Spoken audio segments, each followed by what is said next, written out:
So hi! How about exploring some cool and unusual artifacts from the past? Let's go! Have you ever heard of Chinese magic mirrors? These mirrors were made of solid bronze. They had two sides. The front was a shiny polished surface, similar to our typical mirrors. It was the back that did the magic. When bright light fell on the mirror, it looked as if it was transparent, and the pattern on the back of the mirror got projected onto the wall. The backside could have different designs on it, depending on what its creator wanted to depict.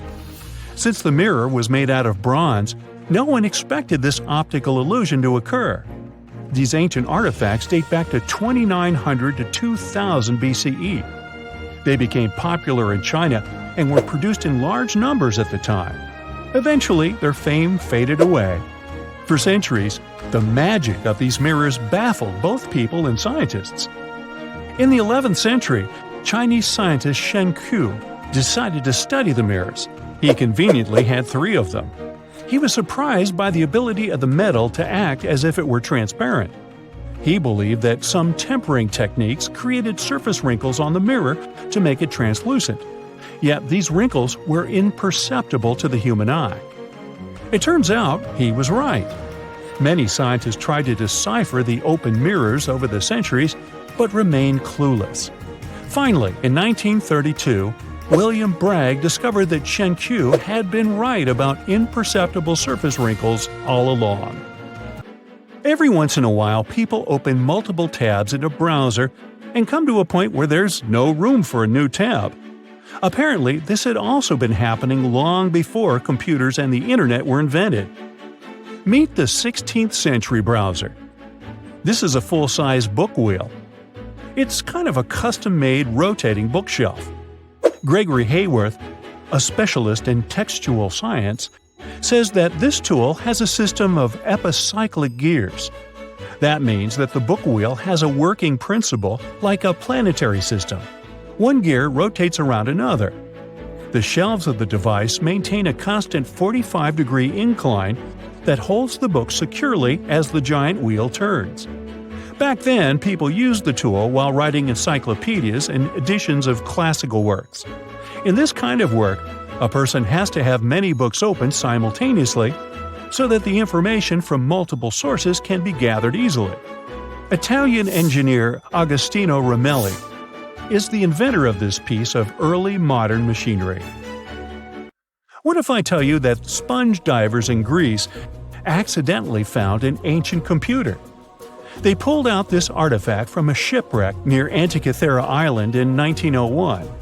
Scientists called it the Antikythera mechanism and labeled it as the first mechanical computer. The machine looks like a hunk of bronze, but it has some kind of mechanism composed of gears and wheels. So, experts first assumed that it was an astronomer's tool. After an X-ray scan, though, they found out that the instrument was far more complex than they thought. The artifact was meant to calculate astronomical positions, track the 4-year cycle of athletic games, and so on. It contained a box with dials on the outside and had an assembly of gear wheels attached.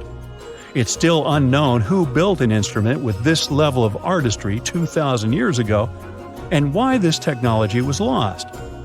After seeing how sophisticated the device was, scientists accepted that their perception of ancient Greek engineering wasn't really accurate. Professor Michael Edmonds of Cardiff University admits that based on the knowledge they have, this mechanism shouldn't even exist.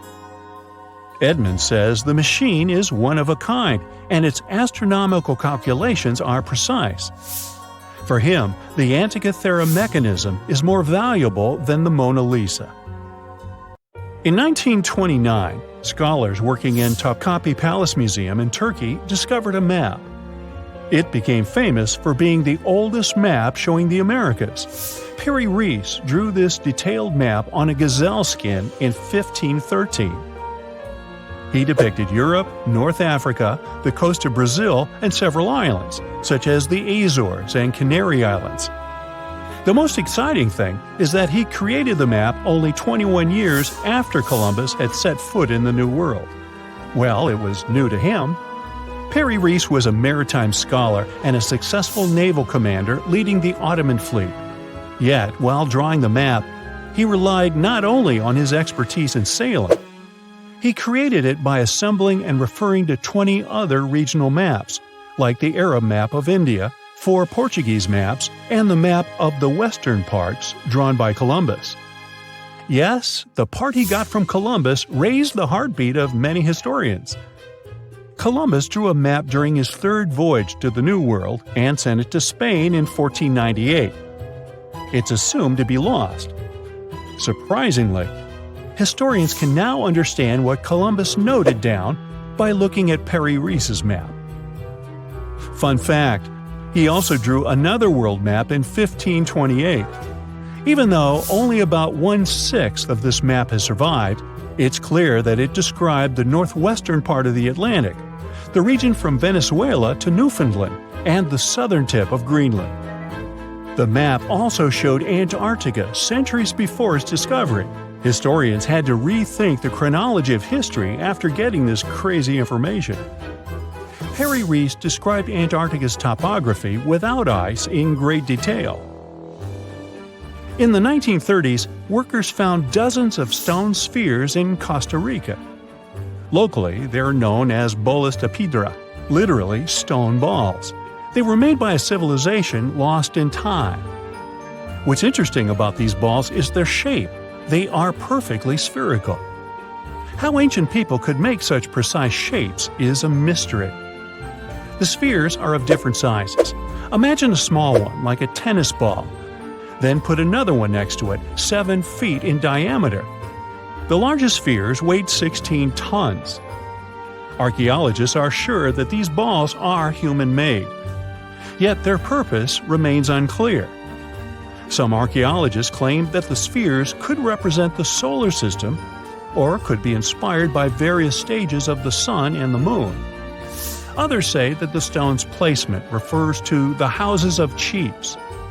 Most of the stone spheres were sculpted from granodiorite. It's a hard rock similar to granite. Experts believe that ancient people used smaller rocks from the same material as tools to shape these spheres. They also think that sculptors probably heated portions of the stones and then cooled them rapidly. This could have helped them to remove the outer layers of rock. Our next one is an ancient battery set found in Iraq in 1936. The set consists of a ceramic pot, a copper cylinder, and an iron rod.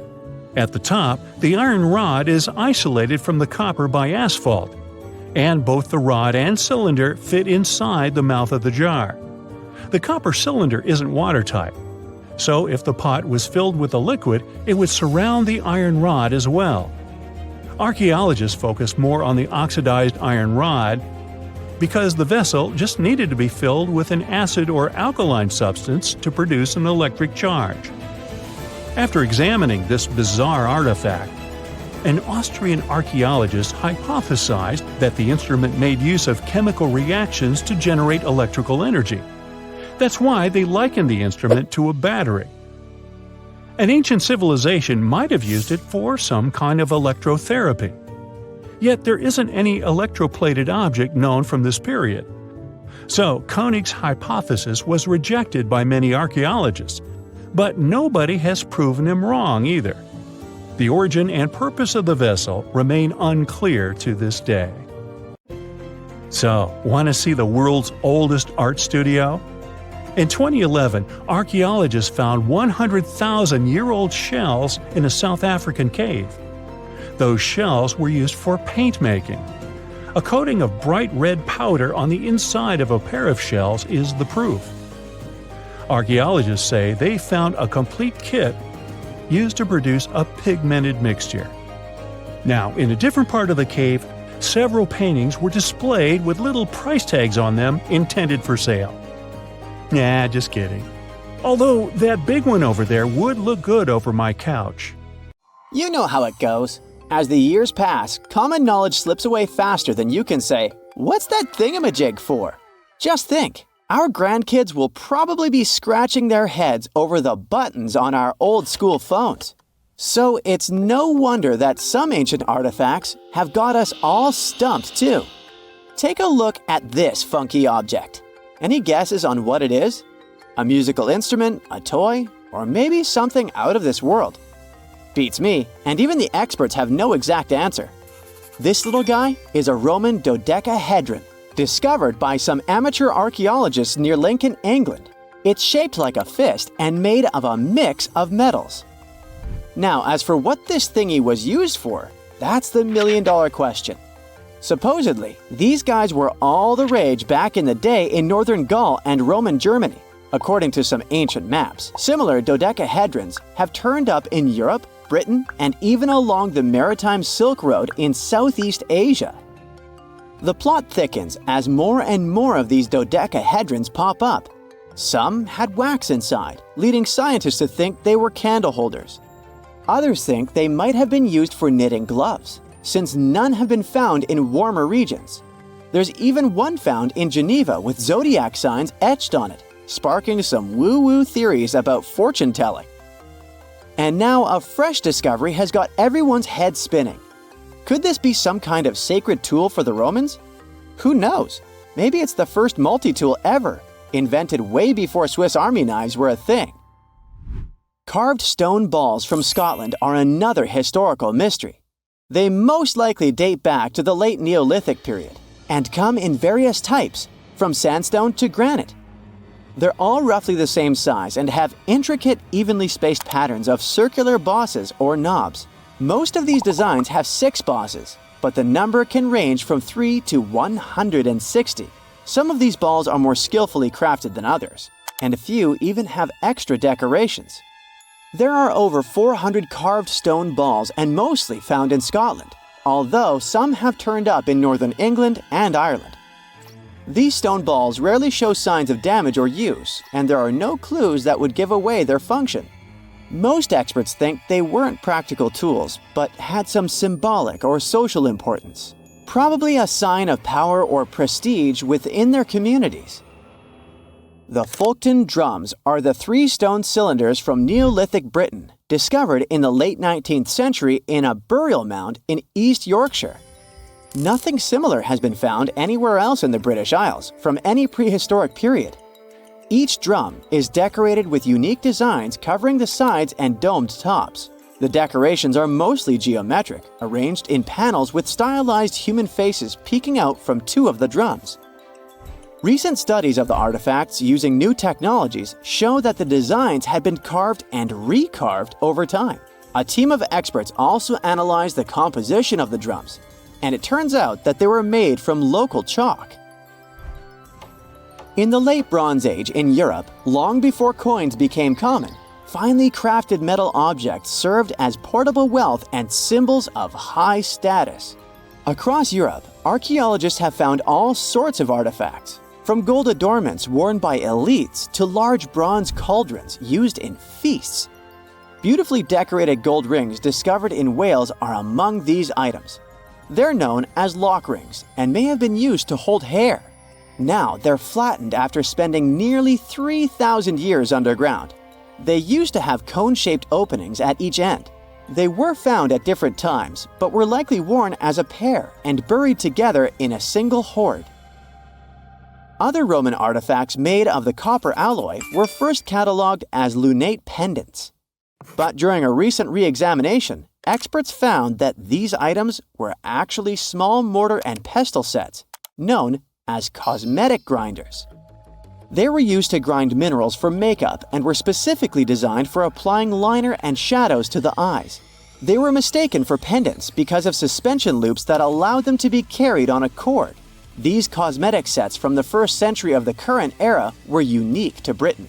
They prove the influence of imported cosmetics and beauty trends from the Mediterranean and Roman provinces, including Egypt.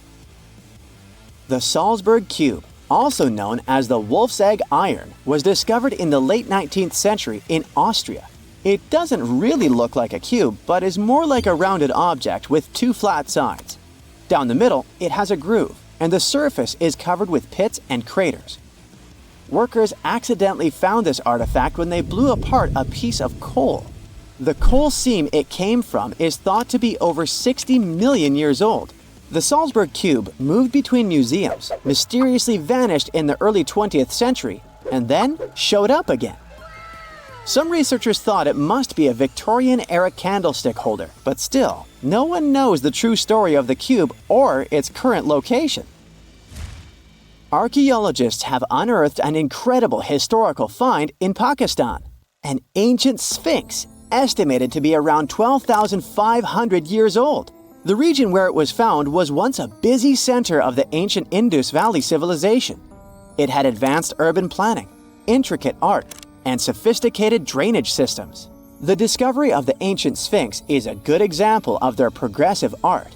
We all know of the Great Sphinx of Giza, but what was the significance of the Sphinx in the Indus Valley culture? Their Sphinx has designs and carvings that show scenes with their daily activities, which means it may have had a more complex role than a symbol of power or guardian. It could stand for a balance between humans and nature, or even a deity associated with agriculture. Arauca in Chile sits on the sandy dunes of the Atacama Desert, known as the driest desert in the world. Long before this coastal town was built in the 16th century, the Chinchorro people called this region their home. Archaeologists found hundreds of their mummies. Radiocarbon dating showed that these mummies are over 7,000 years old, which makes them 2,000 years older than the famous Egyptian mummies. The Chinchorro used special techniques to preserve the mummies, not just relying on the dry climate for that. And unlike the Egyptians, they didn't just do it for the elite members of their society, but for everyone, no matter what age or status they had. The local people living in Arauca now are so used to finding mummies in their backyards that they don't feel weird about living among them. In the winter of 1850, a powerful storm with extra high tides hit the west coast of Orkney, Scotland. The wind and waves ripped away the surf, covering a mound, and revealed stone-built structures beneath. A local antiquarian decided to dig up the village that he thought was from the Iron Age. He managed to unearth the remains of 4 houses and many artifacts from 2 villages. The villages had been buried under sand, so everything was really well preserved. Carbon dating wasn't a thing back then yet, so it was tricky to tell the exact age of the villages. Almost a century later, with new tech, researchers were finally able to tell that the place was actually from Neolithic times. You can still see stone dressers and box beds in the prehistoric houses. Archaeologists and historians working on the famous Terracotta Army think that it might have been inspired by or modeled on ancient Greek sculptures. It would mean there was a cultural contact between East and West much earlier than we thought, long before the Silk Road trade route. There was probably Western influence in China during the era of its first emperor, who took the throne in 246 before the current era. Before that time, China didn't have a tradition of building life-sized sculptures. Earlier terracotta soldiers were much smaller, less than 10 inches tall. Greek artists might have even been present to train Chinese sculptors. Now, have you ever seen cricket balls that are 3 billion years old? Klerksdorp spheres were found in deposits of the mineral pyrophyllite in South Africa and rock the science world. They do look like tiny ancient cricket balls with seams-like lines around the middle. Back in the 1980s, some folks claimed these spheres had been made by an advanced pre-flood civilization we know nothing about. One museum curator shared stories about how they rotated on their own in a display case. There was also a TV show that invited a psychic who declared the spheres were pieces of an ancient spaceship. But according to geologists, these spheres are actually pretty common concretions or spherical objects formed by different minerals than the surrounding rock. The seam-like lines are just imprints from the host rock's layers building up over time. The Klerksdorp spheres come in different shapes, from noticeably flattened spheres to distinct discs. As for that episode when one of these spheres spun on its own, the curator of the Klerksdorp Museum cleared that up too. He said that when he put one sphere on its glass shelf when a journalist came to visit, the sphere naturally rotated a bit because it's round. The area where the museum is located often experiences earth tremors from gold mining activities nearby. The oldest known human-like footprints could be 6 million years old. They were found on the Greek island of Crete in 2002. If the number is correct, it would mean that early human ancestors may have migrated between Europe and Africa much earlier than we previously thought. This doesn't mean Africa is not the cradle of humankind, though. It could just prove that early human ancestors moved back and forth between continents. Some researchers believe the footprints were left by a bipedal creature possibly related to an early human ancestor nicknamed El Greco. According to scientists who studied them, the footprints have a very human-like shape, with 5 toes and a parallel big toe. Some scientists are skeptical about it and suggest the prints might be from a late European ape.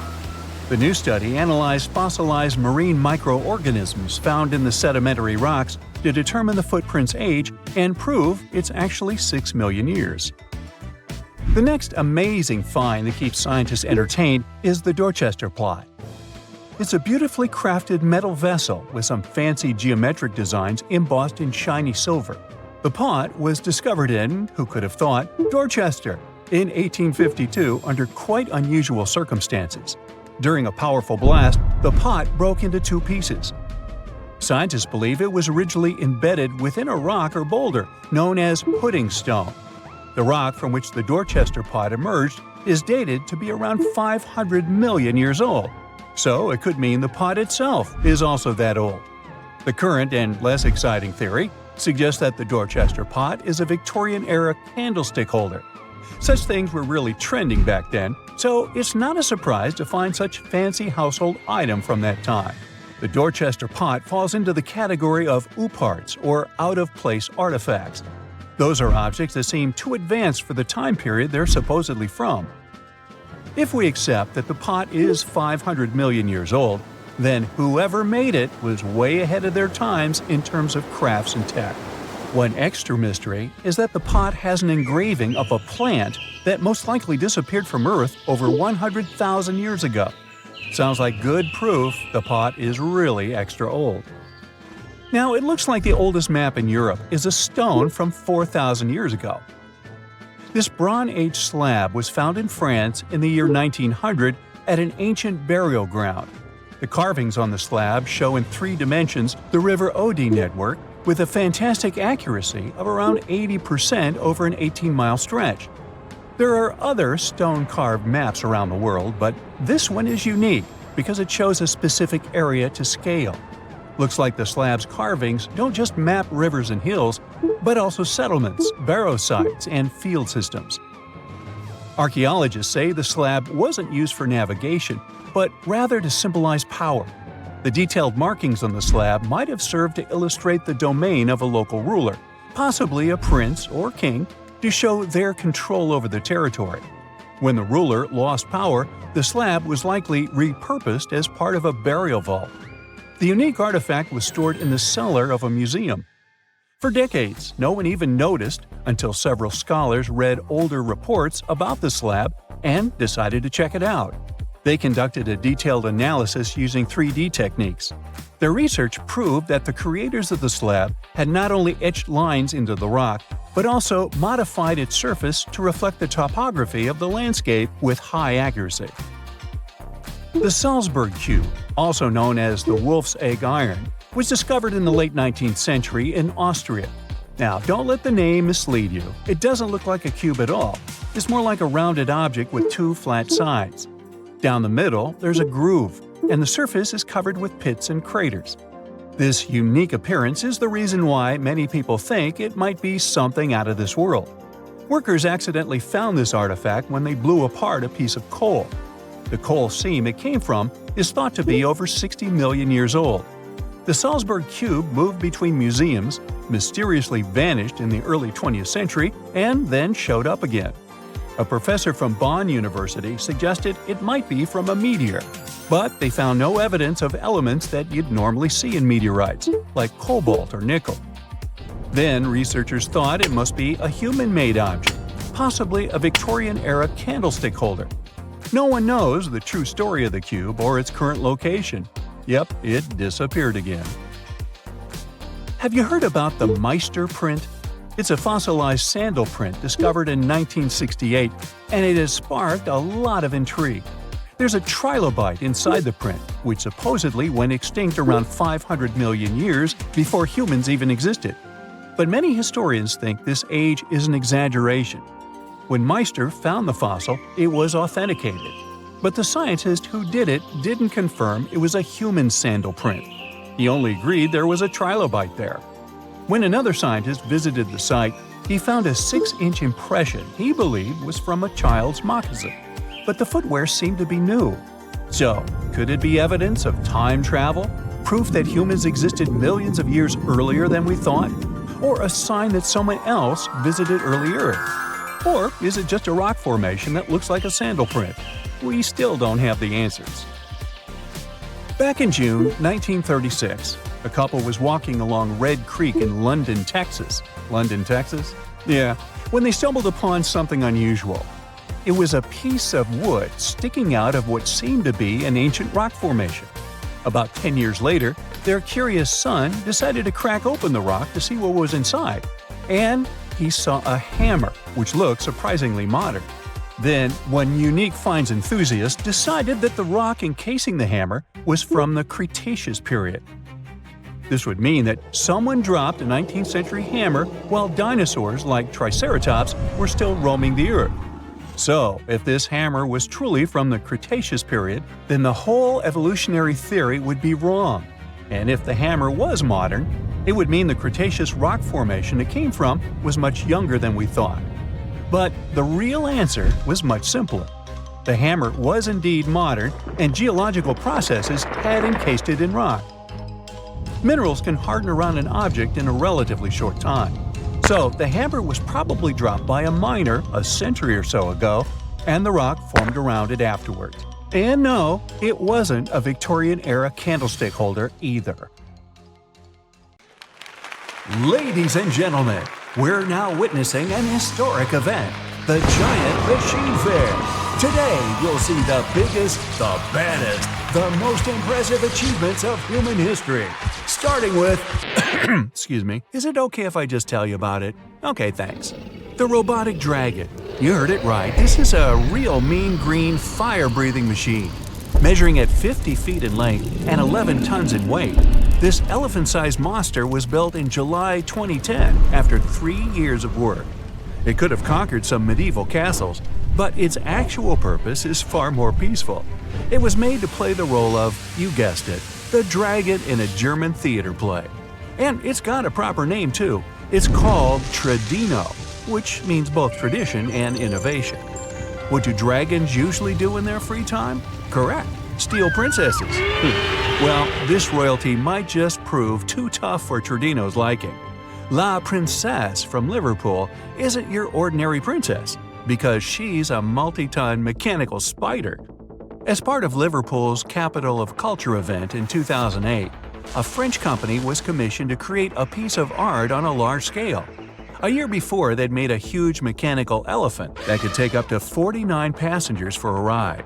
Now, they surpassed themselves with an installation that could easily be an arachnophobe's worst nightmare.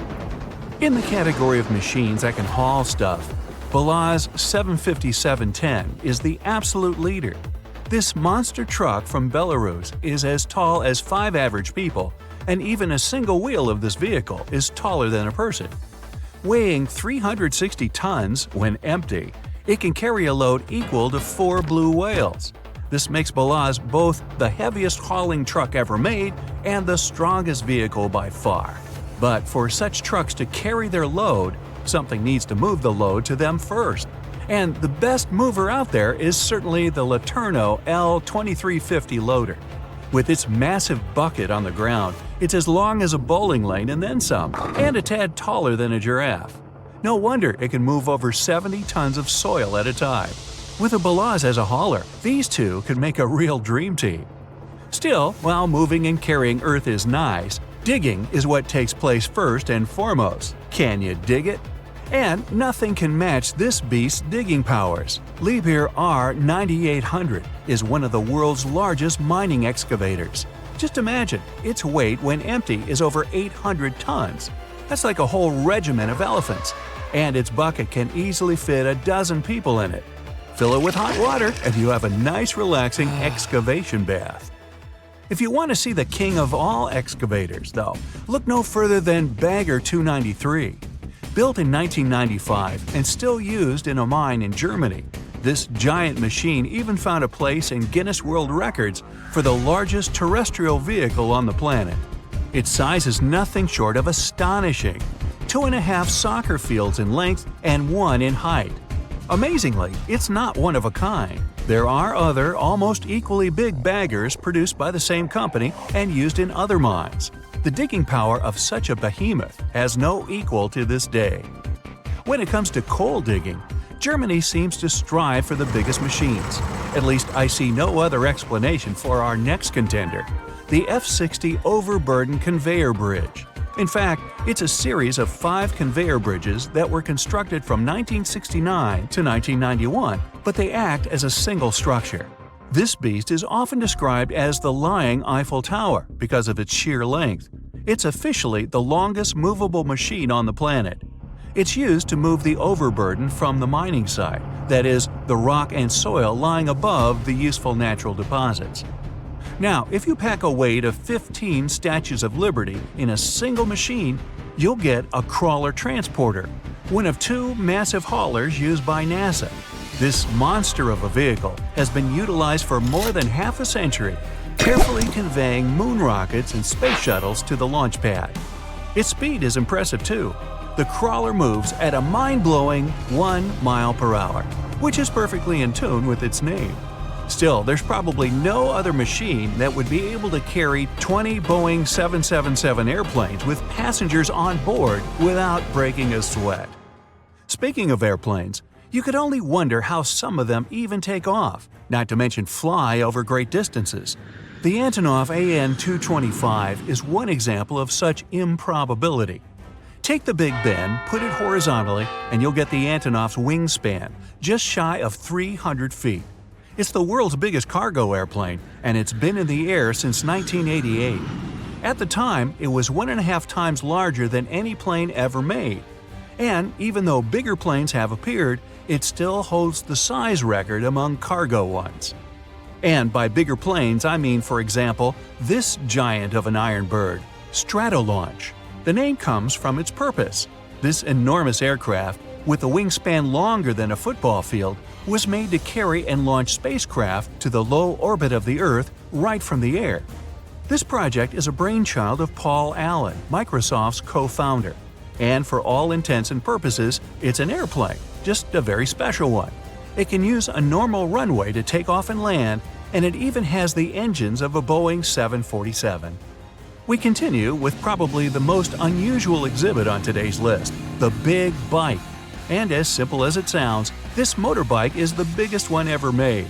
It's not stationary either. To be recognized as a real motorcycle, it had to travel 330 feet while powered by the rider sitting on it, and it did. In 2012, Fabio Reggiani showed his beast of a bike to the public. It measured at almost 17 feet tall, which dwarfed any other bike, of course. Though the handlebars were probably just a decoration, he couldn't have reached them even if he wanted to. Boring isn't boring when Bertha comes to play. She's downright huge, and she's a tunnel boring machine. At 5 stories, Bertha is almost twice as big as the second largest machine of this kind. And it's the heaviest too, weighing in at 7,000 tons of pure hardcore metal and polymers.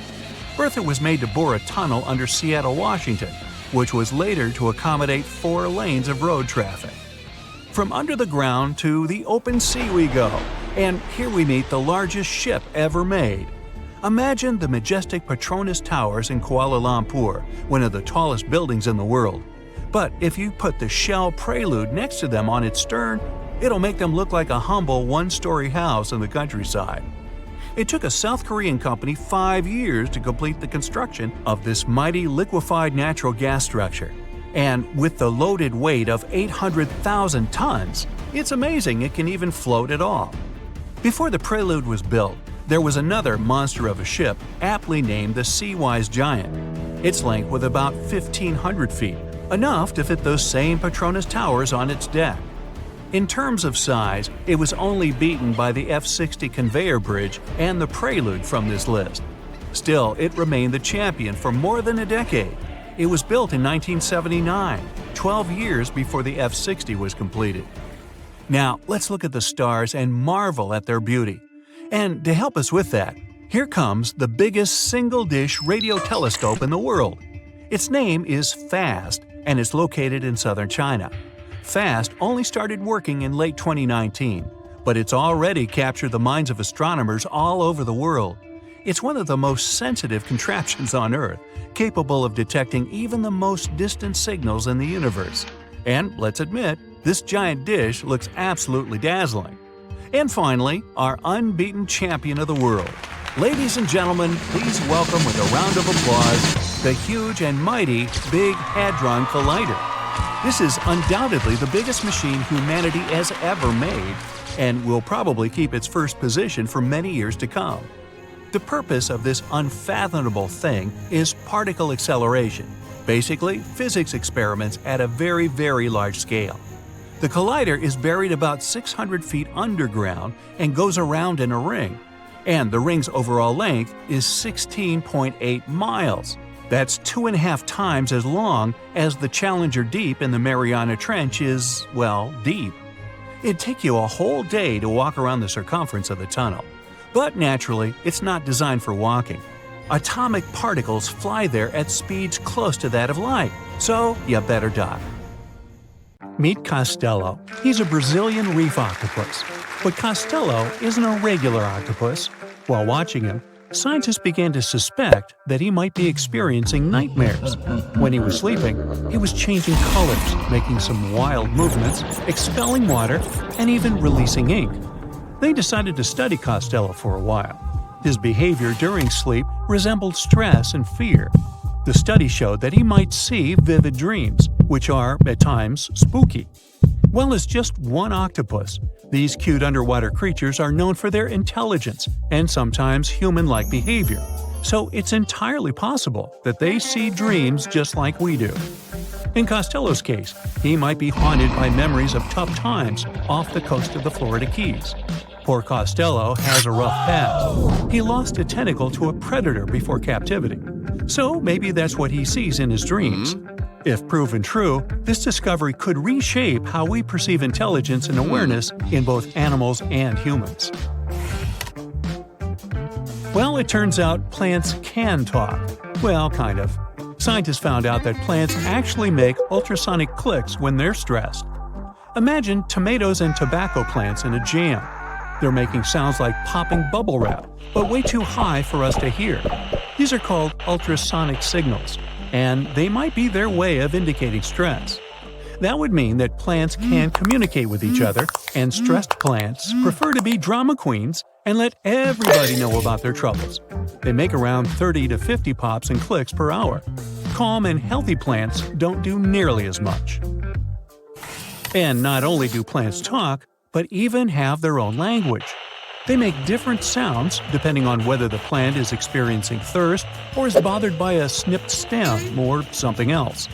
Moreover, some of them are so dramatic that they start ringing alarms even before they show signs of dehydration, when they know they're getting close to it. Scientists aren't sure why they do that, though. They believe that it might involve cavitation, a term that means air bubbles dancing in the plant's plumbing. Plants that sing these symphonies include corn, wheat, grapes, and even cacti. That is quite a big discovery in agriculture. We could use it to check if our crops are thirsty and stuff like that. So now we'll be eavesdropping on plants and deciphering their secret language. Okay, time for some universal news.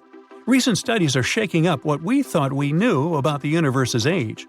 Our findings during the last decades showed that the universe must be around 13.7 billion years old.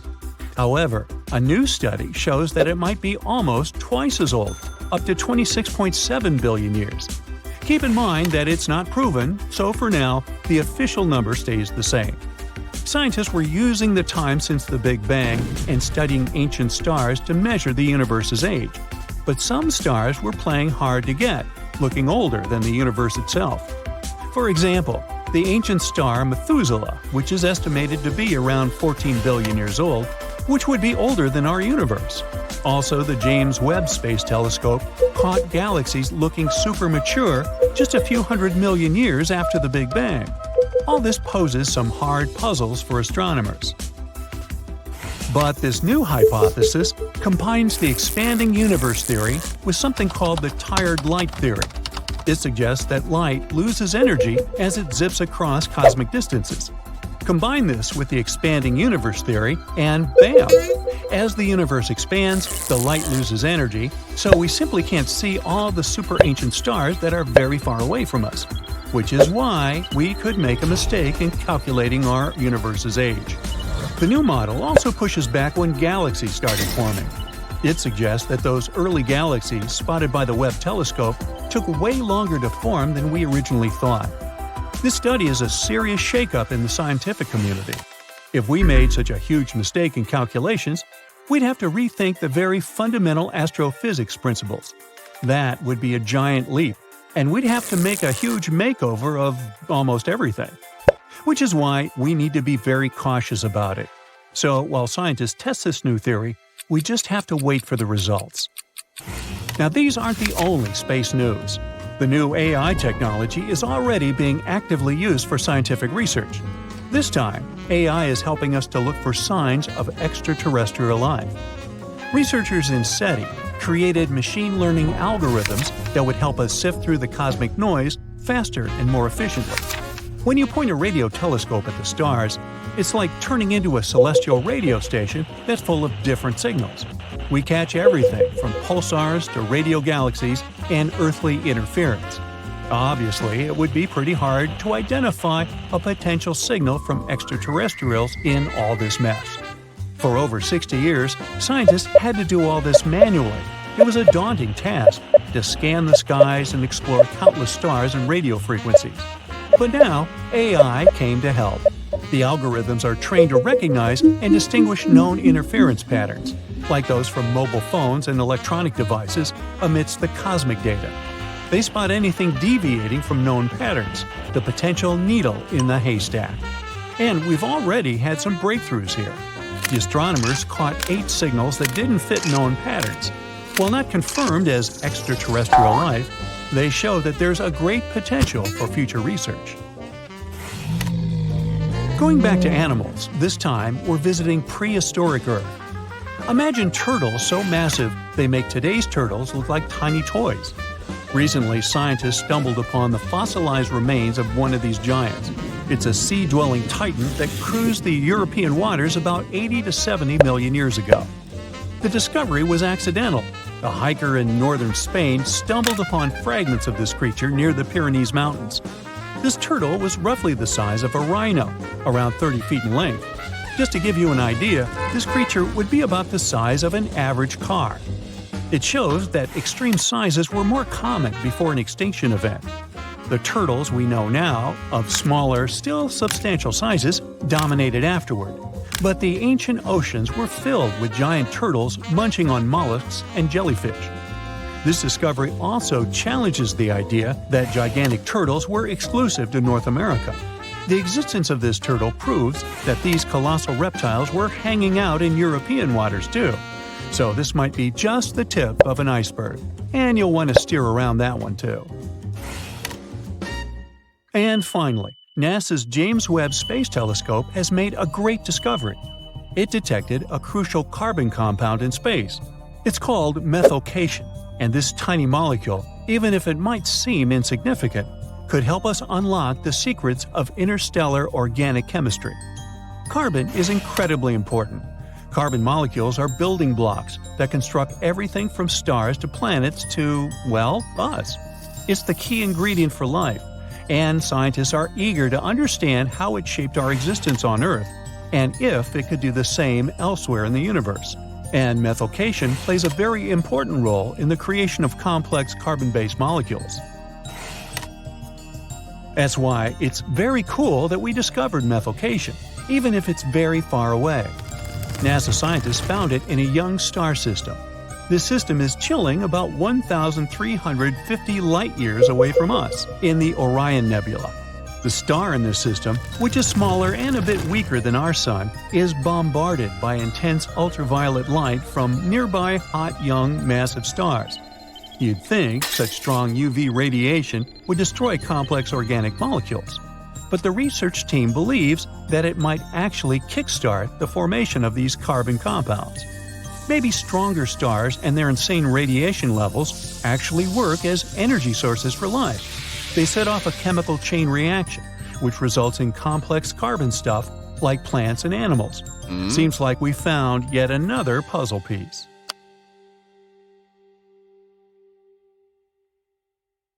There are entire communities of unusual tiny organisms that live in lagoons in Patagonia, and they are some of the first forms of life ever.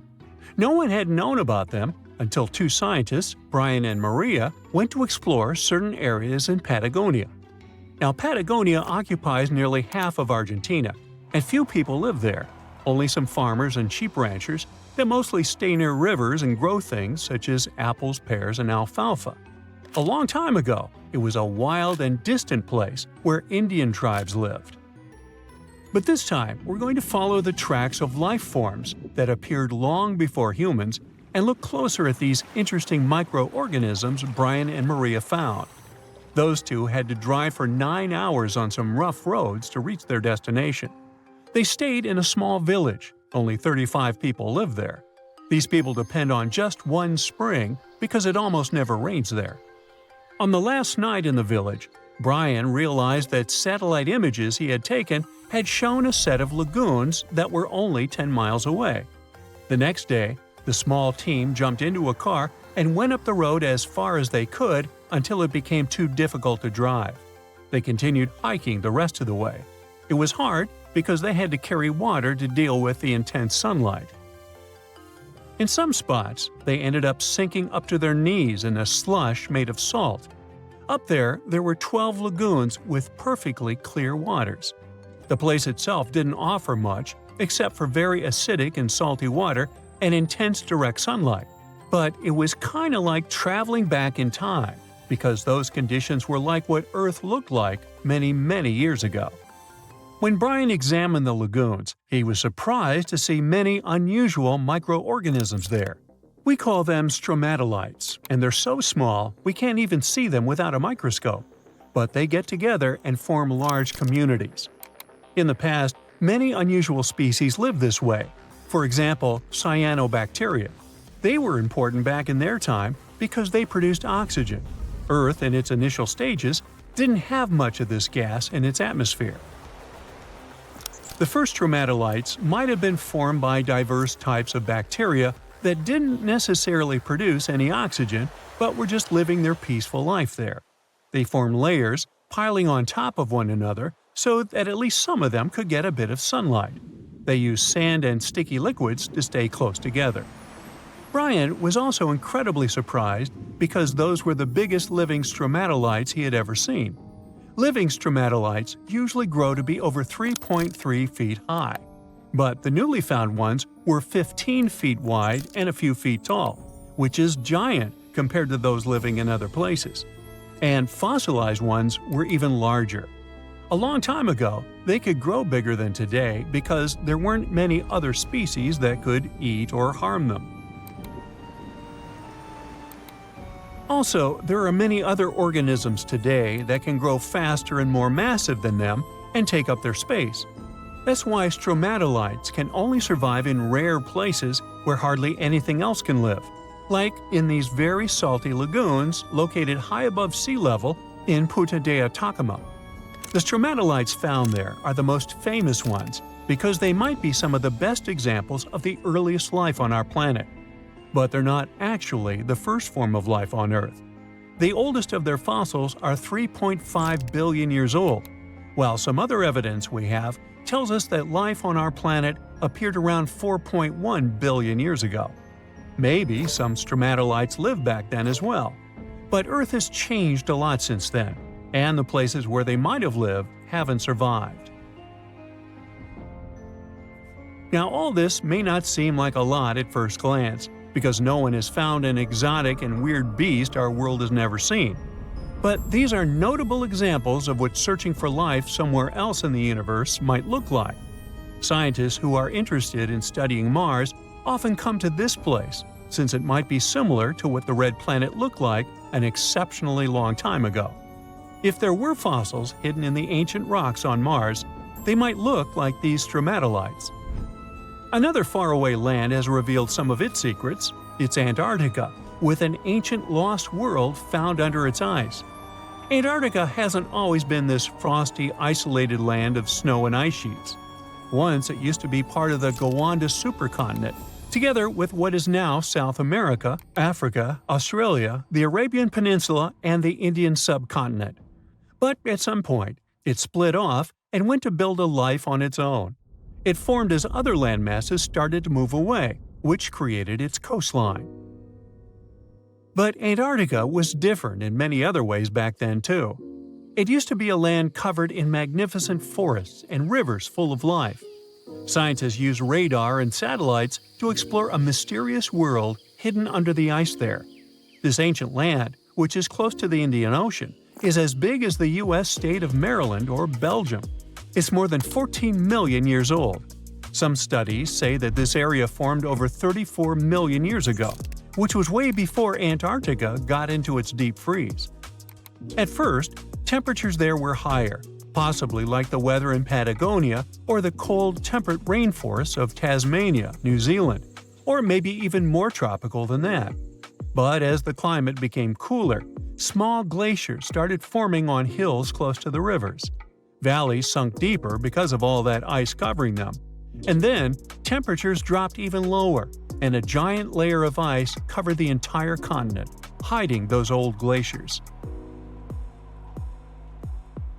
Rivers shaped this lost world a long time ago, way before it ended up covered in ice that's almost 2 miles thick in some spots. Scientific studies of this area showed that those landscapes had been full of highlands and mountains. The ice that formed over Antarctica made the whole area very cold, so the landscape couldn't erode anymore. This means everything has remained basically the same and untouched under the ice for millions and millions of years. What's interesting is that we know less about this land hidden under the ice than about the surface of Mars. One way to explore it would be to drill through these ice sheets to check for samples of sediments below. They could tell us more about the ancient flora and fauna frozen underneath. It's not a new method. A similar method was used to collect 2-million-year-old samples in Greenland. Australia has a secret world too. Ancient organisms were found hidden in rocks in the northern parts of the continent that are about 1.6 billion years old. These microscopic things are part of a family called eukaryotes. The members of this family that exist today include plants, fungi, animals, and even those tiny organisms with just one cell, such as amoeba. All living things with nuclei in their cells, including us, can trace their family tree back to one of the oldest members of this family. That one is called the last eukaryotic common ancestor, and it lived more than 1.2 billion years ago. Those ancient organisms were more complex and bigger than bacteria. Maybe they were the first predators on Earth, hunting bacteria. In 1925, magazine publisher Hugo Gernsback created the Isolator, a bizarre-looking helmet for people who need to concentrate properly. Its first version was made using wood and felt. But Gernsback wasn't satisfied since it didn't block all the external sounds as well as he had hoped. Then, he redesigned the device, removing the wood and adding glass so users could see through it. But a problem emerged. The helmet could only be worn for about 15 minutes at a time before the user became drowsy. 38 years later, Gernsback presented the Tell-Eye glasses, a handy, pocket-sized portable TV set. You might find them funny-looking, but to be honest, today's VR goggles are only slightly less geeky. The Tell-Eye glasses weighed about 5 ounces and were built around small cathode ray tubes that ran on low-voltage current from tiny batteries. The device had a separate screen for each eye. which meant it could display stereoscopic images, working pretty much like 3D glasses. Gernsback promised that users faced no danger of being electrocuted, but, well, people didn't take his word for granted. Meet the beauty micrometer, also known as the beauty calibrator.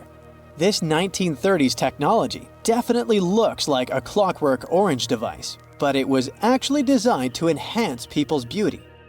The specialist placed this thing around a person's head, and the flexible metal strips helped calculate facial measurements with great precision. The inventor was particularly focused on two measurements. The heights of the nose and forehead should be the same, and the eyes should be separated by the width of one eye.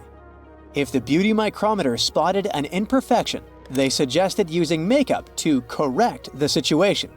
So this device was supposed to be a big deal for actresses and actors working in the movie industry, but it was a flop, and it definitely didn't become a nationwide craze. Sheet masks are all about aesthetics nowadays, but they were way more bizarre looking in the past. Take this ice mask created in the 40s by the legendary Max Factor Jr., who basically invented makeup for movie stars. He hoped that actresses would go to great lengths to get a mask like this to reduce facial puffiness, but that really never happened. Some people find those dimples around a smile to be the most charming and attractive thing ever. So, an inventor came up with the dimple maker back in 1936, which basically looks like some medieval dental equipment. The instructions were pretty simple. The user should stand in front of a mirror, smile to position the dimple maker correctly, and wear it 2 or 3 times a day for 5 minutes each time. The idea was to repeat the process until dimples appeared. But no surprises here, the thing couldn't really make dimples look better or create new ones. In fact, the Medical Association even stated that this device could bring you serious health issues instead of conventional beauty. Even the most experienced men can injure themselves by shaving from time to time. So, probably only the bravest would pay to use this mass shaving machine, which allowed barbers to shave a dozen men simultaneously. This device appeared in a pilot for a TV series in the 60s, but it was invented in the 19th century. Still, the commercial success was never meant to happen, as this machine would simply never adapt to different face shapes. Another dangerous invention was the shoe-fitting fluoroscope. When shopping for shoes, instead of the usual try-on routine, people would step onto this cool machine that uses X-rays to show a real-time moving image of your feet inside the shoes. It's like a high-tech way to make sure your kicks fit just right. It sounds pretty cool, but these machines were actually dangerous since they were blasting out a crazy amount of radiation.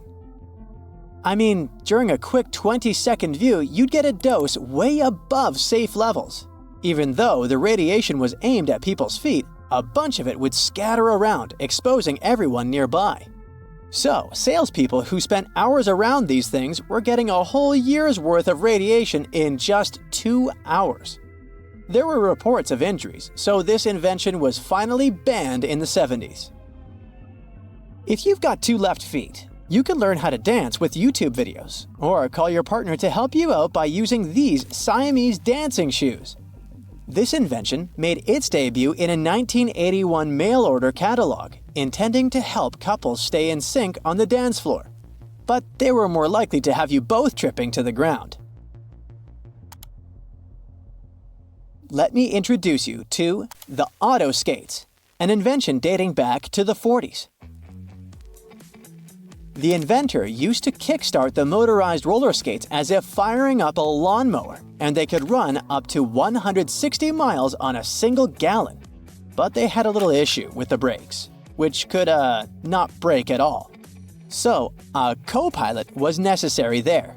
And by co-pilot, I mean someone brave enough to chill on a little stool behind the driver and help brake using their own feet. If someone needed to take their whole family for a spin, they could just hop on the Goofy bike. This invention, unveiled in Chicago in 1939, was a bike for 4 people that also doubled as a mobile sewing station. When this quirky ride was parked, the sewing machine's legs kept the tall cycle from toppling over. But I wouldn't be so close to it, just in case. The auto skates and the goofy bike seem like relatively safe ways to get around compared to a barrel. In 1901, a schoolteacher named Annie Edson Taylor celebrated her 63rd birthday by taking a journey down Niagara Falls inside a 5-foot-high wooden pickle barrel. Following her daring feat, 15 copycats tried using the same device to conquer Niagara Falls, but not all of them succeeded. Nowadays, attempting such stunts is prohibited due to the significant risks involved, and the fine is approximately $10,000. Back in 1929, someone apparently thought that wood veneer sheets could be the next big thing in bathing suit materials.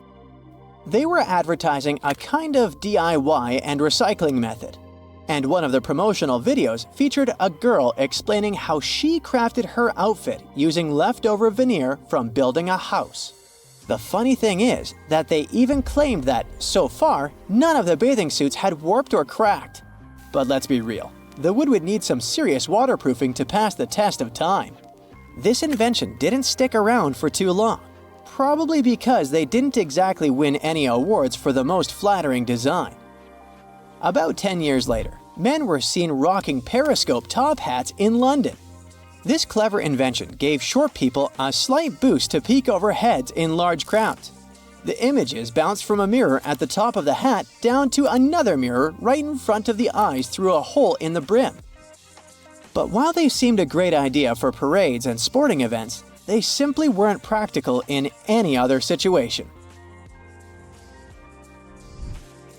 Whether you're feeling lazy or tired, there's really no excuse to skip your piano practice, all thanks to this 1935 invention, the foldable piano. The instrument sits at the foot of the bed, and the keyboard can be pulled out like a drawer, bent over on hinges until it's at the right angle for the player's hands. Is it safe though?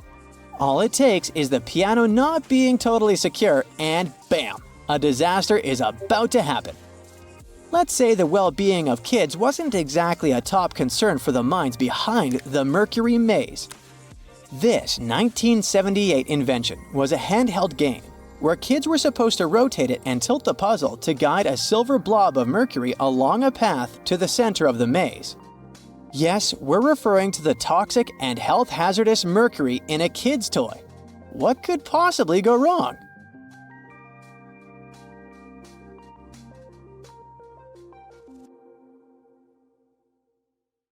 On October 30th, 1759, the inhabitants of the Middle East were jolted awake by an earthquake.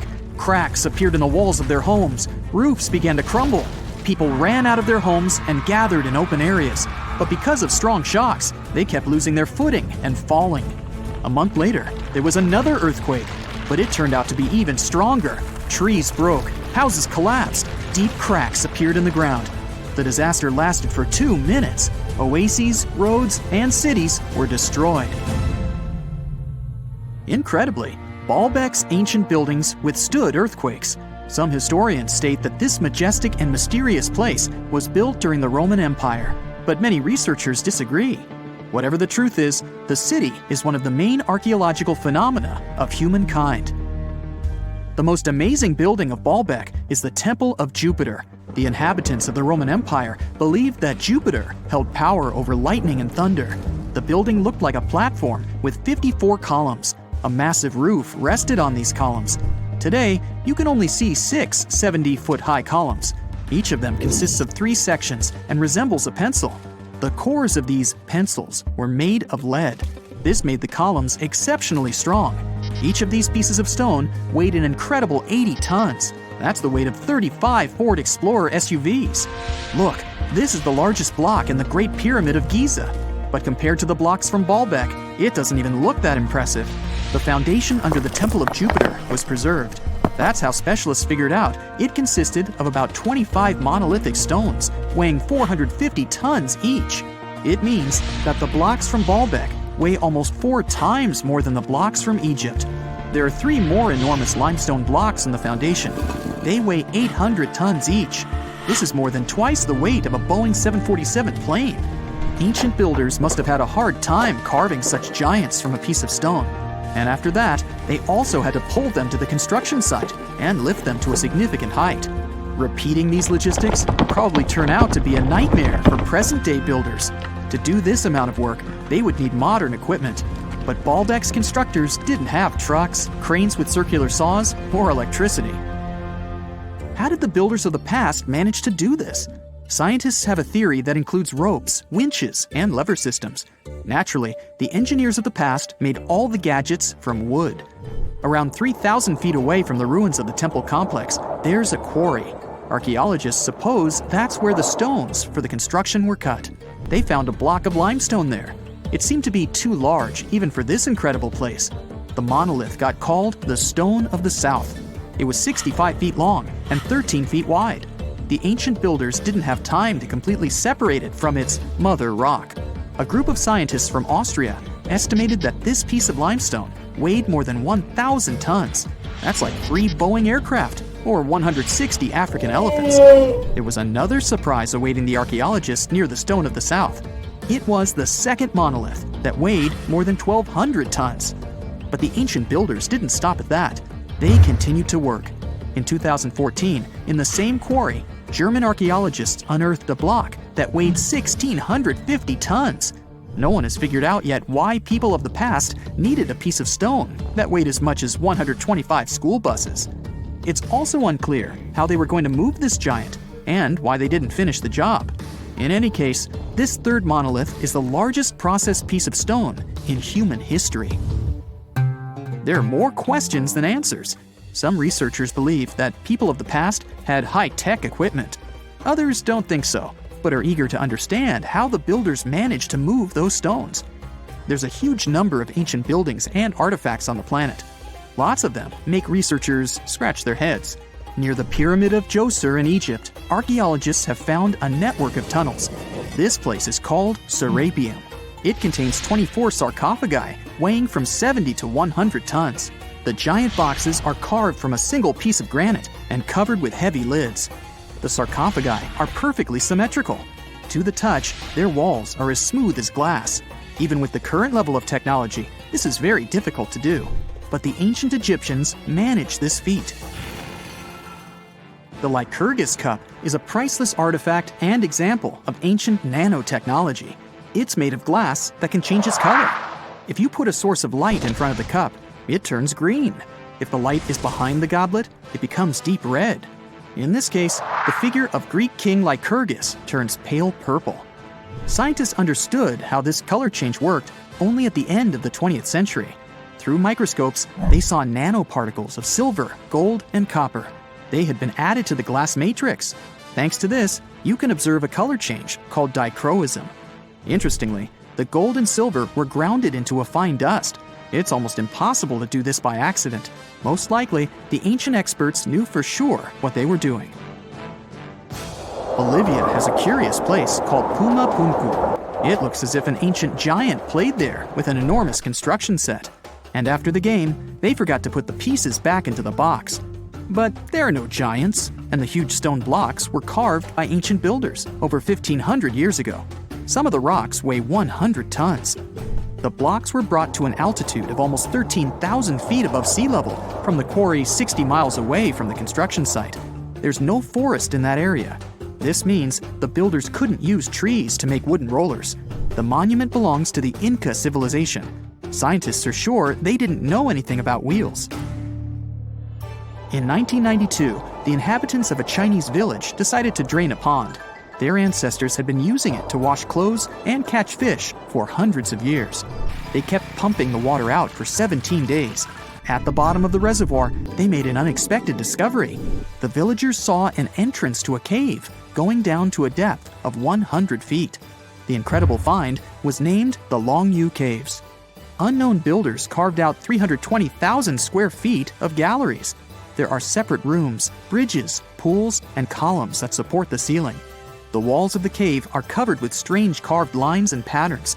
Scientists haven't found any information about who built the caves and why they did it. The construction technology also remains a mystery. Antonio Stradivari lived in Italy in the 18th century. He created musical instruments. More than 600 of his works have survived to this day. 500 of them are violins.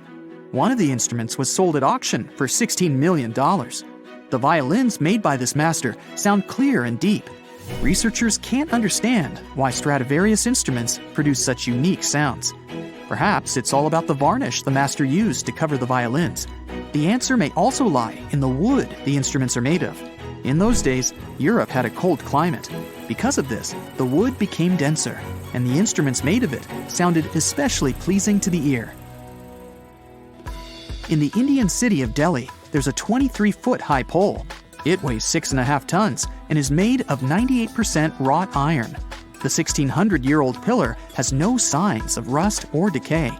Scientists believe that the monument is so well preserved thanks to the dry weather and the chemical composition of the metal. It might be resistant to corrosion. And still, researchers don't know how the blacksmiths managed to make an iron pillar that's not afraid of rust. It seems like a tough feat, even for modern metallurgists. The Al-Nasla rock is divided into two parts by a perfectly straight slit. Each boulder stands on a small pedestal. Some people believe this is the evidence of ancient laser technology. But geologists think the split happened due to the ground shifting or natural vibrations that occurred under the rock. This process led to the appearance of the crack. It had been deepening for thousands of years, and gradually, the natural monument took the form you can see today. Have you heard of Göbekli Tepe? It's an ancient site in Turkey that literally made historians rewrite history books. Over 11,000 years ago, a group of prehistoric humans crafted an enigmatic masterpiece that's even older than Stonehenge.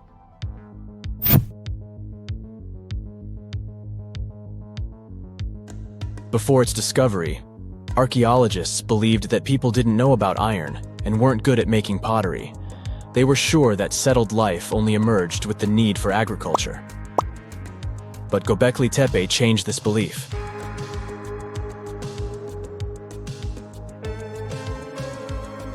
The place has revealed that it was the temple that paved the way for a settled life, not agriculture. Until this discovery, researchers believed that farming was the catalyst for sedentary living. Meet Professor Schmidt, the guy whose findings changed this theory. He managed to prove that hunter-gatherer communities laid the very foundations of this way of life.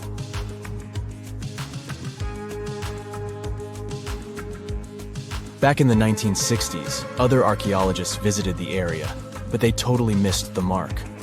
While surveying the region, they stumbled upon a hill with scattered limestone slabs and concluded it was just an old burial ground from medieval times. Little did they know that there was so much more to uncover.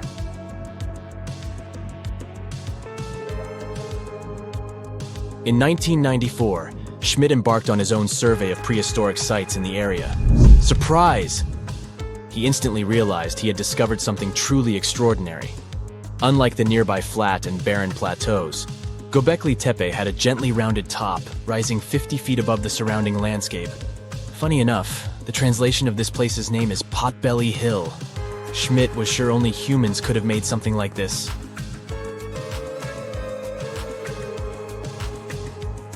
Those broken limestone pieces that were mistaken for gravestones turned out to be way more exciting. It was like stumbling upon a hidden treasure. The pieces took on a whole new meaning, and Schmidt with his team was about to dive into the secrets waiting beneath the surface. To their surprise, they found no traces of a settlement, no hearths for cooking, no houses, and none of those adorable clay figurines commonly found in nearby sites of similar age. However, they uncovered that those ancient people used tools like stone hammers. So, Schmidt and his team put their heads together and took a wild guess at the age of Göbekli Tepe's stone structures. Their estimation got backed up by some limited carbon dating done right at the site. The ancient vibes of this place were finally starting to make sense. It was like a puzzle slowly coming together.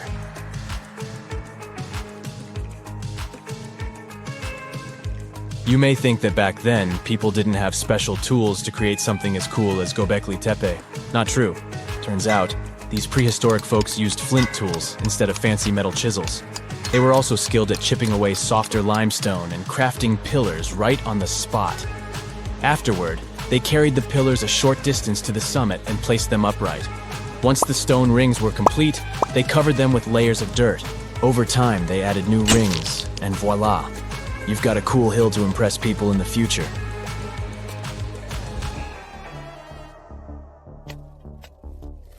During their first year of excavation, the team went through 15,000 pieces of animal bones from wild creatures. These people didn't have pet animals or grow their own food. They hunted wild animals for their meals. But things were about to change, because the place had everything they needed to start farming. Scientists say they had wild sheep and wild grains that could be domesticated. And guess what? Just 20 miles away, geneticists found evidence of the world's oldest domesticated strains of wheat at a prehistoric village.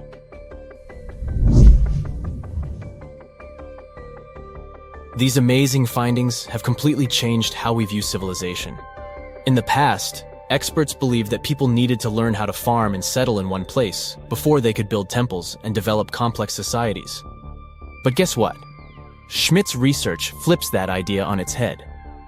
He claims that the incredible effort put into constructing these astonishing structures actually set the stage for the development of advanced societies. It means that societal and cultural changes happened before agriculture. Schmidt has this fascinating hypothesis about Göbekli Tepe. He thinks it could have been a special burial site where people left their loved ones. And here's the twist. The burial site was adorned with fancy statues and symbols representing deities from the spiritual realm. The idea that Göbekli Tepe could have served as a sacred place adds another layer of complexity to the whole story.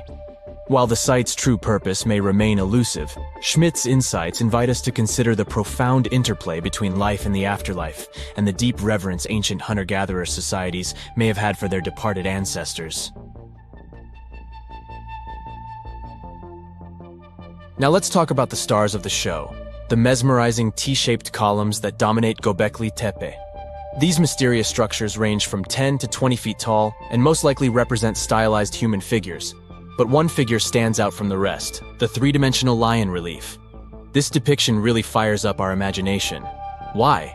Because it hints at the possibility that lions roamed Anatolia during the Neolithic period.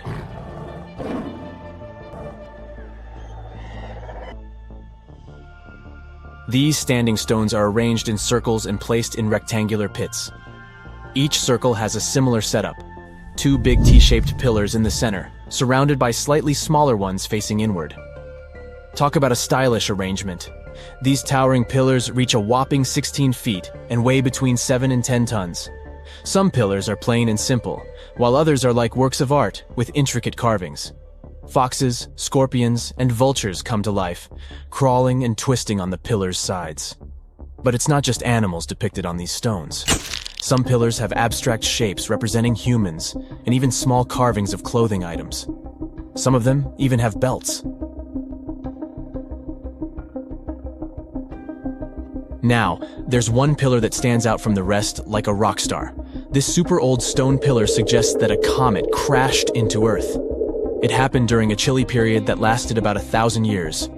Previous studies examining Greenland ice cores hinted at this comet theory, but now the carvings at Göbekli Tepe prove it right.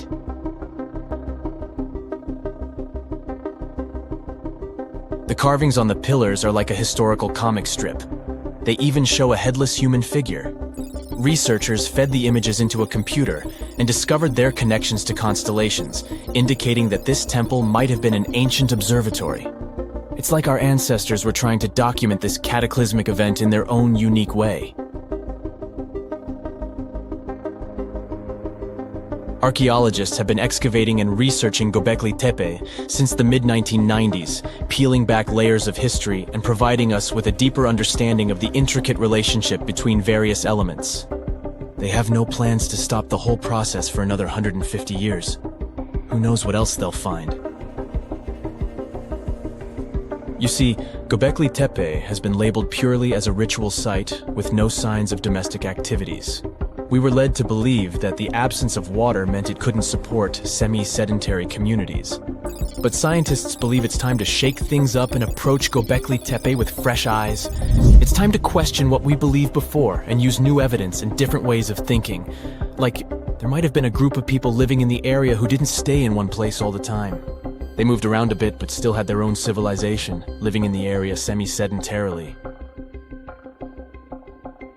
Göbekli Tepe is not just home to a single temple, but an astounding collection of over 20 ancient structures. As archaeologists delve into the depths of this wonder, they are unraveling its unique layout, featuring 2 prominent focal points at the heart of each establishment, complemented by smaller structures and dividing walls. What's even crazier is that in this area, there are over 200 obelisks, which are narrow tapering monuments. Not only super cute, but super useful. Boston Dynamics builds doggy robots that are supposed to assist humans in the labor force in certain industries. The doggy bots are now undergoing testing in a pumped storage plant in Western Austria. They'll use them as inspection dogs that can sniff out potential trouble. No, not literally sniff, but use their high-end cameras that can detect any leaks with thermal vision. These robots perform perfectly in a controlled environment back at the workshop. How well they manage to work on their own will define the future of robots in the labor force. A control center 30 minutes away from it is running the company in Austria remotely and also operates 20 other plants. No humans are working in any of those facilities except for one person who drives out to make sure things are running smoothly. The robot's jobs include inspecting tasks that are coded by a software company called Energy Robotics. Boston Dynamics provided the hardware, aka robots. The Energy Robotics guys are writing the code to make these robots smart. The doggo bots should do perfectly fine on their own, as they have built-in navigation systems and obstacle avoidance. The codes they are working on can allow the dog to study the whole site and navigate through it without tumbling over and bumping its head all over the place. It will essentially tell the dog to make its way to a certain point with no problem, take a picture of something, and send it back to the operators. The cool thing is that these robots that Energy Robotics programmed aren't remote controlled. They're automatically programmed to do their tasks on their own. They're taught to do a task and repeat it throughout their day. The advantage of using these doggos is that they can usually stroll in toxic and radioactive environments whenever needed. They can also learn to detect if someone got injured or in an accident and alert the control center about it. The robot can work up to 12 hours doing inspections with intervals of 60 minutes of walking around and 60 minutes of charging. It simply walks back to its charging station and sits down to rest like a good little boy. It has a built-in accelerometer to tell if it's moving and rotating sensors in the joints that can determine how its weight is being distributed. If it feels like it's tipping forward, the program quickly tells it to find the right foot to keep balance. It has cameras on 4 sides to see where it can step. Boston Dynamics supplies an Xbox-inspired joystick. So, if you're a video game fan, then this robot is perfect for you. Boston Dynamics designs robots that let any buyer add extra modules for their business. For example, if you want to create a 3D model of a building from the inside, you can attach a sensor to the dog's back that can do the job for you. The facility in Austria isn't dangerous in any way, but just inconvenient for people to drive to, especially when the snowy season hits. Mountain roads get too risky or inaccessible. This facility and its walking paths were designed for humans to work there. That's why they need to bring in robots that can maneuver in human settings rather than get a specialized robot for a specific task. And this is the whole point of having robots working. They're supposed to be designed for their task. You won't see a humanoid working in a factory assembling some parts. They have robotic arms to do that. Boston Dynamics also houses Atlas, a humanoid that can outdo you in gymnastics. It can run, carry things, hop, dance, and even do backflips, because you can always use a backflipper at a warehouse, right? It's about 5 feet tall and weighs around 190 pounds. It's battery-powered and has an impressive set of hydraulics to keep itself balanced. It has a bunch of cameras and depth sensors connected to its control system, which is monitored and controlled through some computers with humans supervising it. Looking at their workshop, you'd think it's some sort of a parkour gym, but it's all there to train the robot to navigate through tough obstacles. In addition to backflips, the robot can jump from platform to platform. It can take the surroundings into account and make a plan with long-term and short-term goals to get from point A to point B. It also remembers if it made a misstep or had to overcome an obstacle. It's easy to control or program the robot to do a simple task, but the main challenge for them is to get them to do multiple complex tasks at the same time and repeat them. Atlas moves all its components to maintain balance, especially when doing something complex, like a backflip. It can hop over an obstacle and use its arm to control itself and make it easier to land. It's a tedious job to monitor it and see it fall all the time, but that's how the engineers make it perfect.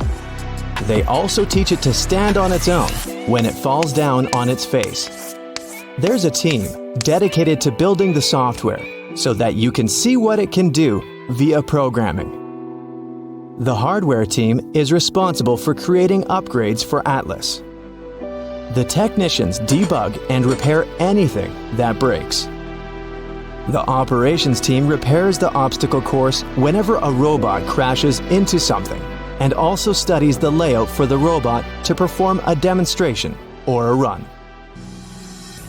Engineered Arts released the most realistic and expressive robot on the market at the end of 2021. The company is known for creating humanoid robots for entertainment, science centers, theme parks, and businesses. They named it Amica, and it's enough to make your skin crawl. It's so detailed and lifelike, it totally looks like a real human waking up from a deep sleep. They picked the gray color for it to avoid any controversies and make it gender neutral. Unlike Atlas, which essentially has no face, Amica feels like a real person when you're looking or talking to it.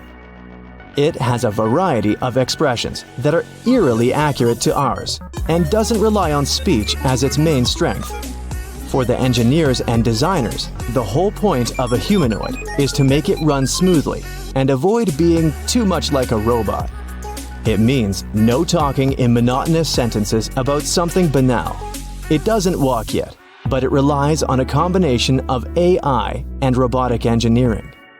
The communication is nonverbal, meaning it works through its expressions and gestures. It doesn't have to ask follow-up questions and give a blank stare if it doesn't understand what you're talking about. Instead, you get the feeling like you're talking to a live organism. The AI is programmed to use vision system operations, face recognition, speech recognition, and voice cloning. It makes Amica stand out from lifeless phones and gadgets. The smart guys designed a cloud-based firmware that can be updated with software repairs and features, so you don't have to be tech-savvy at all to use it. With this software design, you can change the robot's behavior from anywhere in the world. You can access the software called Tritium from a web browser with a simple login. You can spice up your Amica while driving to work, address an audience remotely, and see the system diagnostics from Engineered Arts. The robot's AI is so advanced, you can use it to work on 2 different tasks at the same time. It will even understand which task is more important and which one can wait. Besides the software at the top of its game, the hardware is equally impressive with built-in sensors, cameras, and position encoders. You can see the sensor interface as it goes on in real time from your device and monitor the response time and interactions. It looks good and is easy to read. The good news is that you can get your hands on one of these robots since it's out for the public. The bad news is that it costs more than a car. They're selling those for more than $133,000. Guess I'm not buying myself an Amica anytime soon. Imagine discovering an ancient city without leaving the comfort of your home. In 1963, a man in the Nevşehir province of Turkey did exactly that. He was renovating his house. He knocked down a wall in his basement and found a mysterious room. He continued digging and saw a tunnel. This is how Derinkuyu underground city was found. Derinkuyu is one of the deepest multi-level underground settlements of Cappadocia and in all of Turkey. This engineering masterpiece has 8 levels. The inhabitants living on those floors had access to cellars, storage areas, chapels, a school, a study room, and other structures. All floors are connected by an extensive network of tunnels. It's believed that the underground city was built as a shelter. You can't see the construction from the outside. Its depth is approximately 279 feet. The complex was large enough to shelter about 20,000 people, plus their livestock and food supplies. There's also a 180-foot ventilation shaft. People used it both for ventilation and as a well. The well supplied water both to the villagers living on the surface and to those hiding in the underground city. Interestingly, those living on the bottom levels were able to cut off the water supply for the upper and ground levels. This kept the water safe from potential poisoning. The place was designed for protection. The tunnels could be blocked from the inside with huge round rolling stone doors. The passageways were extremely narrow. Potential invaders had to enter the tunnels one at a time. Seems like they thought of everything in the 7th century BCE. Archaeologists believed the Phrygians were the ones who first built the levels. After them, the structure was used and enhanced in Roman times. This was when the chapels were added. The golden time of Derinkuyu, however, was during the Byzantine era. But how did these people manage to create such tunnels? Well, the rock they carved them into wasn't usual. It was soft volcanic rock. It appeared due to a geological process that began millions of years ago. Volcanic eruptions covered the area in thick ash. It then solidified into this soft rock. When the natural forces of wind and water eroded softer parts, only hard elements remained. Fun fact, fairy chimneys are also made of intricately shaped volcanic soft rock, but they formed naturally without any human intervention. I'm still in Turkey, but this time, my destination is Çanakkale, where a myth came to life. For 3,000 years, people believed that Homer's Iliad was fiction and that Troy never existed. In 1863, everything changed. Expatriate Frank Calvert discovered ancient ruins in western Turkey. He was convinced they belonged to the ancient city of Troy. Heinrich Schliemann examined this area in 1868. That's when Troy saw sunlight again after all those centuries. Troy has complex layers. Over the years, 9 ancient cities were built on top of one another. Historians say that the area was strategically located between Europe and Asia, so it became a prosperous trade and cultural center. This strategic position made Troy attractive throughout history. After the Trojan conflict, the city was abandoned between the years 1100 to 700 BCE. Then Greek settlers rediscovered the area, and Alexander the Great ruled there. The Romans then invaded the city. Speaking of this event, the first thing you would see when visiting the site is a replica of the wooden Trojan horse from a movie shot in 2004. The next stop is Lothal. In the 1950s, Lothal and several other Harappan sites were discovered in India. These new provinces extended the boundaries of the Indus Valley civilization.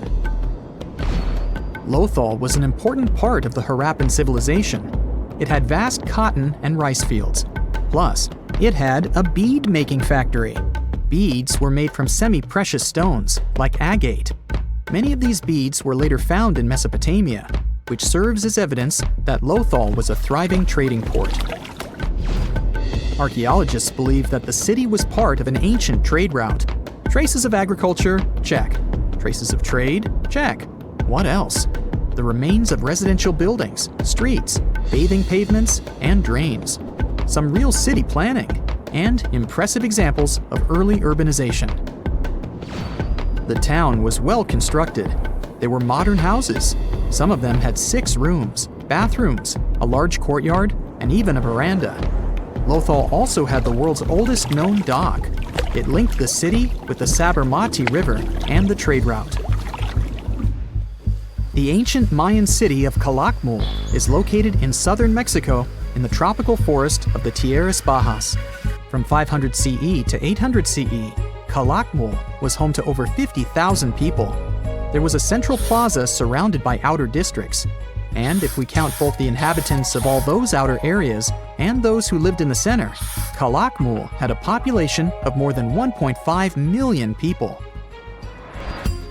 It was a city that was habitable for 12 centuries.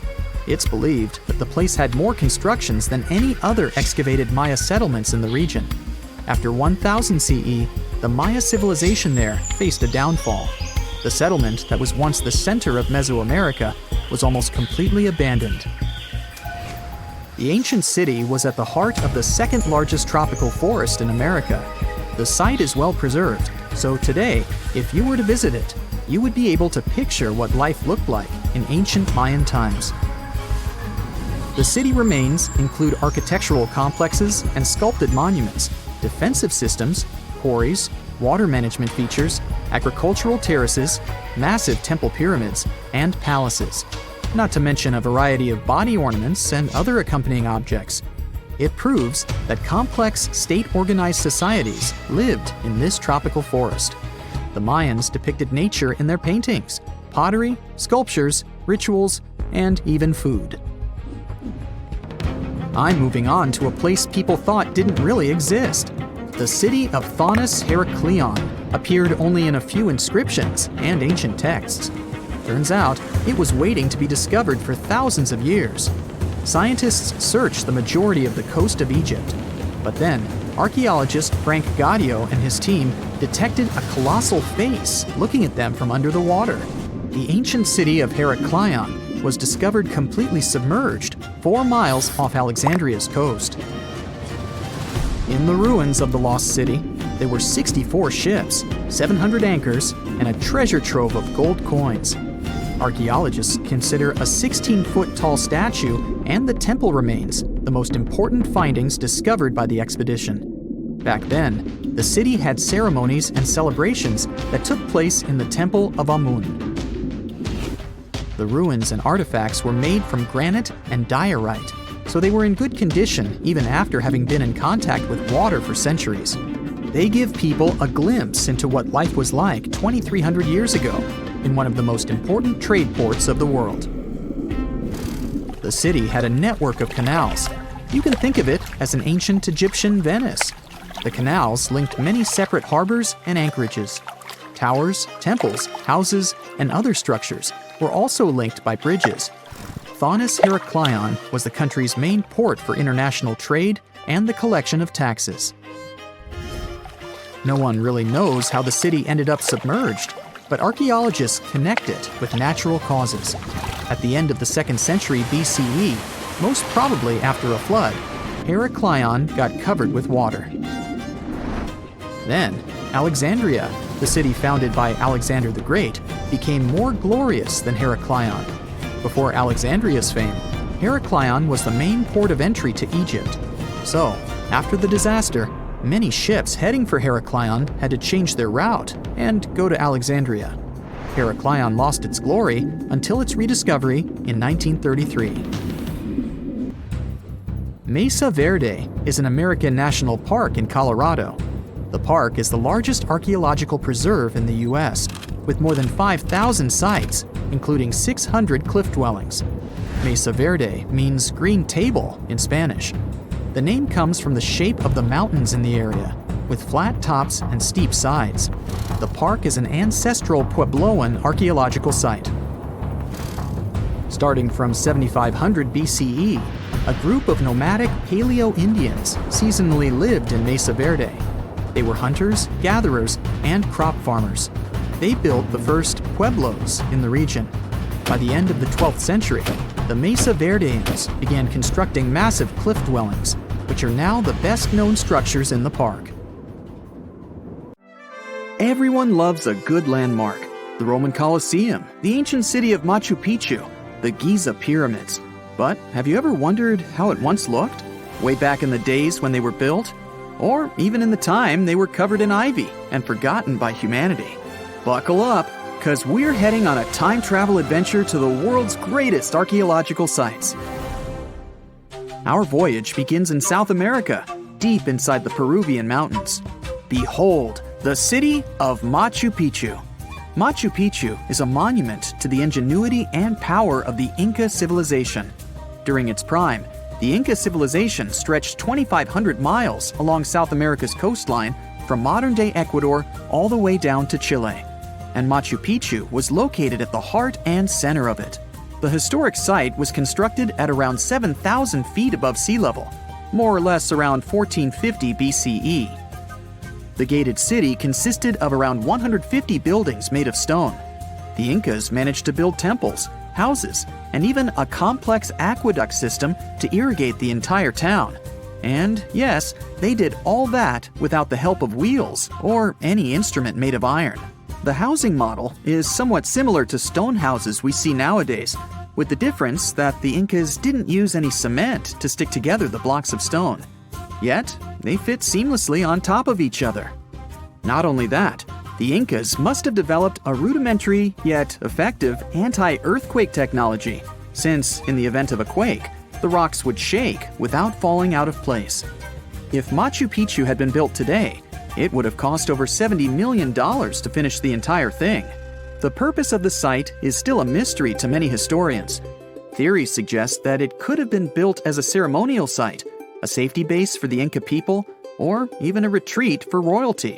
What we know for a fact is that in the 16th century, 100 years after Machu Picchu was built, its population abandoned it, with tree roots taking over the majority of the site and keeping it hidden from humankind for over 4 centuries.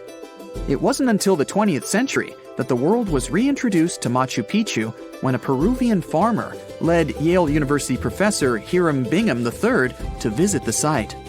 Since then, Bingham and many other explorers dedicated their lives and research to studying the archaeological wonder of Machu Picchu. Now, for the next stop on our time-traveling vehicle, the city of Pompeii in Italy. Pompeii has crowded our collective imagination for many years. The eruption of the Mount Vesuvius volcano in 79 AD and the destruction of an entire city is hopefully not something that will happen again. But I bet you're wondering, what did Pompeii look like on its last day? It took 18 hours for Pompeii's streets, markets, houses, and forums to be buried under millions of tons of volcanic ash. Thanks to some clever scientists, we discovered that the lava and ashes that covered Pompeii on its very last day actually helped to freeze the city in time. Different from ice, the cloud of ashes did not preserve the city intact, but as the items disintegrated over 2,000 years, they left voids under the earth. Archaeologists found that if they filled these voids with plaster, the shape of the buried city would soon reveal itself. And that's exactly what happened. Of course, it was nothing like the bustling city of 12,000 people that had existed for many years before the fateful eruption. Pompeii was a vibrant and rich municipality. The site's ruins revealed that many areas of Pompeii boasted impressive houses, some with balconies, which was a sign of great wealth at the time. And, believe it or not, even some artwork survived the eruption. Archaeologists found well-preserved frescoes and murals of mythological creatures, all indicating that members of the high society lived there. Ruins show the city even had thermal baths and showers made with luxurious materials. Oh, and apparently, the people of Pompeii had amazing teeth. Yes, archaeologists could see even that tiny level of detail from the plaster molds they recovered from underground. Still in the Italian territory, we find one of the world's biggest tourist attractions, the Roman Colosseum. It was built as an amphitheater during the reign of Emperor Vespasian, around 70 AD. It wasn't until 80 AD that Vespasian's son, Emperor Titus, inaugurated the Colosseum. The monument was something to behold, with 157-foot-tall walls, over 80 entrances, and the capacity to host 87,000 people. All social classes and groups were welcome at the Colosseum, and this partly explains why it flourished for so many centuries. During the decline of the Roman Empire, around the 6th century AD, the Colosseum started being neglected and abandoned. The monument was looted, and some of its columns and stones were used to build infrastructure elsewhere. Only 1/3 of the original Colosseum still remains, and if it's big now, imagine what it once was. Greece was home to one of the world's largest empires. At the height of this empire, literally and historically speaking, more or less 2,400 years ago, the Greeks built a citadel known as the Acropolis. The Acropolis, which is composed of historical buildings, is considered to be one of the biggest landmarks of Western civilization to date.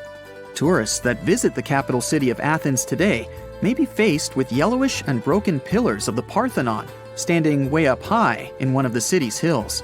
But way back when it was built, between 447 and 432 BCE, the imposing and majestic Parthenon was purely white, as the entire monument was built with gleaming white marble. The statues inside were made of gold. The Parthenon is a 23,000 square foot temple held up by 69 marble columns. The largest blocks of marble are massive, weighing around 10 tons each. And the most surprising fact is that the marble didn't come from Athens, but from a nearby site that stood 10 miles from the Acropolis, known as Mount Pentelicon. Historians intrigued by where the primary material for building the Acropolis came from found tiny and big blocks of marble all scattered around the floor of Mount Pentelicon. There was also a paved road that the Greeks had built to carry the rocks around. But perhaps the most impacting monument of all times is located at the heart of the Middle East, outside the Egyptian city of Cairo. The pyramids are considered one of the 7 wonders of the ancient world. The Giza Pyramid Complex was built as a tomb for the pharaoh Khufu around 4,500 years ago. Between 20 to 30,000 people took part in the construction process.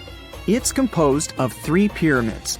The massive monument is made out of approximately 8,000 tons of granite and over 550,000 tons of mortar, which gives it the appearance it has today.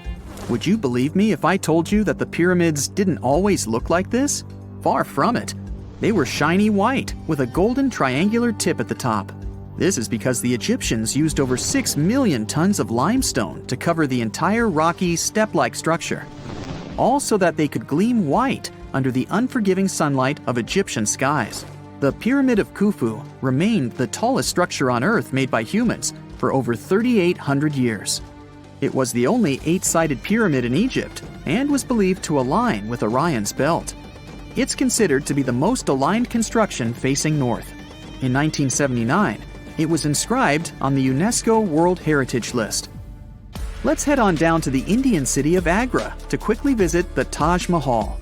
You may know it as the Taj, but it can also be called by its more endearing name, a teardrop in the cheek of time.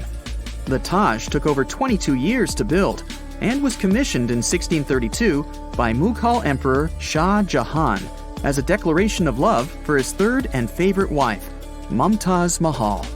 It was made with ivory white marble, and amazingly, due to tight conservation, it still remains very similar to what it was when it was built. I think all this talk of landmarks got me thirsty for some traveling. What about you? Tell us in the comments below if you've ever visited some of these sites, or which interesting landmarks you'd add to this video. The conditions on this mysterious island might teach us how we can live on Mars one day. Devon Island is, to this day, the largest uninhabited island on our planet. It's located in the Canadian Arctic archipelago, and it's easy to see why people find it impossible to make a home here. The soil stays frozen throughout the seasons. The eastern part of the island is covered by a thick ice cap all year round. Summers here last for less than 50 days. And by summer, I mean that the ground is snow-free and the temperatures are slightly over 46 degrees Fahrenheit. Since almost no plants are growing here, there are no animals that could have adapted to these conditions. That's why scientists compare this island to what it would be like to live on Mars. In 2001, a project started here on Devon Island looking to discover how people might live and work on other planets, particularly on Mars. It's called the Houghton Mars Project, and offered NASA scientists some unique studying opportunities. There are few options here in terms of logistics and transportation, and communicating with people living outside the island is also a bit more difficult. Specialists believe that if we can find solutions to live here, we might be able to do it on Mars too. Think of it as a home-based outer space boot camp. The Pitcairn Islands can be found in the middle of the Pacific Ocean. If you're a fan of adventures and remote places, this is the place to be. But you'll need to buckle up for quite the ride, since no plane has ever reached this place. The only way to reach the Pitcairn Islands is to take a 32-hour yacht ride. No wonder only 50 people are known to live here. Its history is really interesting too. A group of people settled here in the 18th century after a failed marine mission. To this day, all the residents of the island are descending from that initial group. Life's not easy here though. If they need to see a doctor, for example, they need to travel either to the island of Fiji or to New Zealand. Now let's head over to Mexico, where recent technology has allowed scientists to explore some fascinating cenotes, which were previously unknown. Cenotes are also called sinkholes and allow us to see subterranean water bodies. A team of archaeologists, cave divers, underwater photographers, and biologists came together to explore and document the extensive network of sinkholes located in the Yucatan Peninsula. One of the hotspots is located under the main pyramid at the Chichen Itza archaeological site. In total, scientists are looking to explore about 6,000 cenotes stretched across this whole region. The whole project is important not only because of the geological discoveries, but also because of its connection to the Mayan people and their culture. These recent discoveries revealed that for the Mayans, these cenotes weren't simple water sources. They dictated the way they built their constructions and had a huge impact on their spiritual lives too. The tallest mountain in the world is Mount Everest, sure, but it's been explored by scientists and tourists alike and doesn't hold many secrets. The mysterious Ganghar Puensum, on the other hand, is the tallest unclimbed mountain on our planet. The reason behind this unusual situation is not because of its remoteness or harsh conditions. Rather, because it's against local legislation to climb it. It's located in the South Asian territory of Bhutan, and the name of the mountain translates to the White Peak of the Three Spiritual Brothers. Local tradition dictates that mountain peaks shouldn't be available to humans and need to be left to the higher spirits. Mountains in this region can only be climbed up to 3.7 miles, but Ganghar Puensum tops 4.7 miles. For this reason, there's no official record of any human reaching the peak. Almost all of the previous expeditions have been inexplicably stopped at the midpoint. The next unusual spot should be on any travel enthusiast's bucket list, the island of Madagascar. For starters, it's estimated that about 90% of the species of plants and animals that are found here can't be seen anywhere in the world. But there's one small portion of the island that has baffled both tourists and scientists, the stone forest. It belongs to the Tsingy de Bemaraha National Park and features some unique limestone formations. They look like thousands of spiky towers that stretch hundreds of feet into the air. The distance between these formations can be anywhere from a few inches to the length of a city street. As beautiful as it is, it's really hard to get here. It'll take you a few days to get there from the nearest city. Once you get to the park, it becomes really difficult to explore too. It can take a whole day to go across as little as half a mile. The word Tsingys itself translates to where one cannot walk barefoot.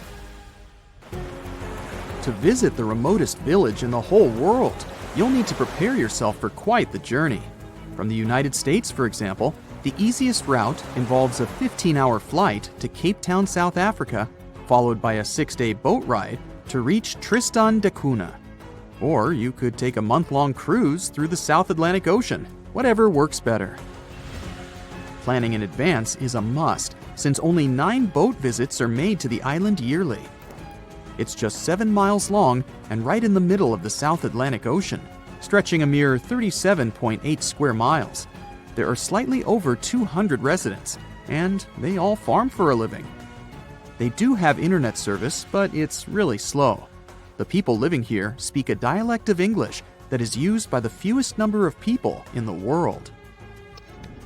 The town of Coober Pedy in Australia is partially underground. It all began back in 1915, when opal deposits were found in the area. To this day, the town is still the biggest opal mine in the world. People living here figured out that it would be more comfortable for them to stick to the underground, as temperatures above ground can reach 125 degrees Fahrenheit.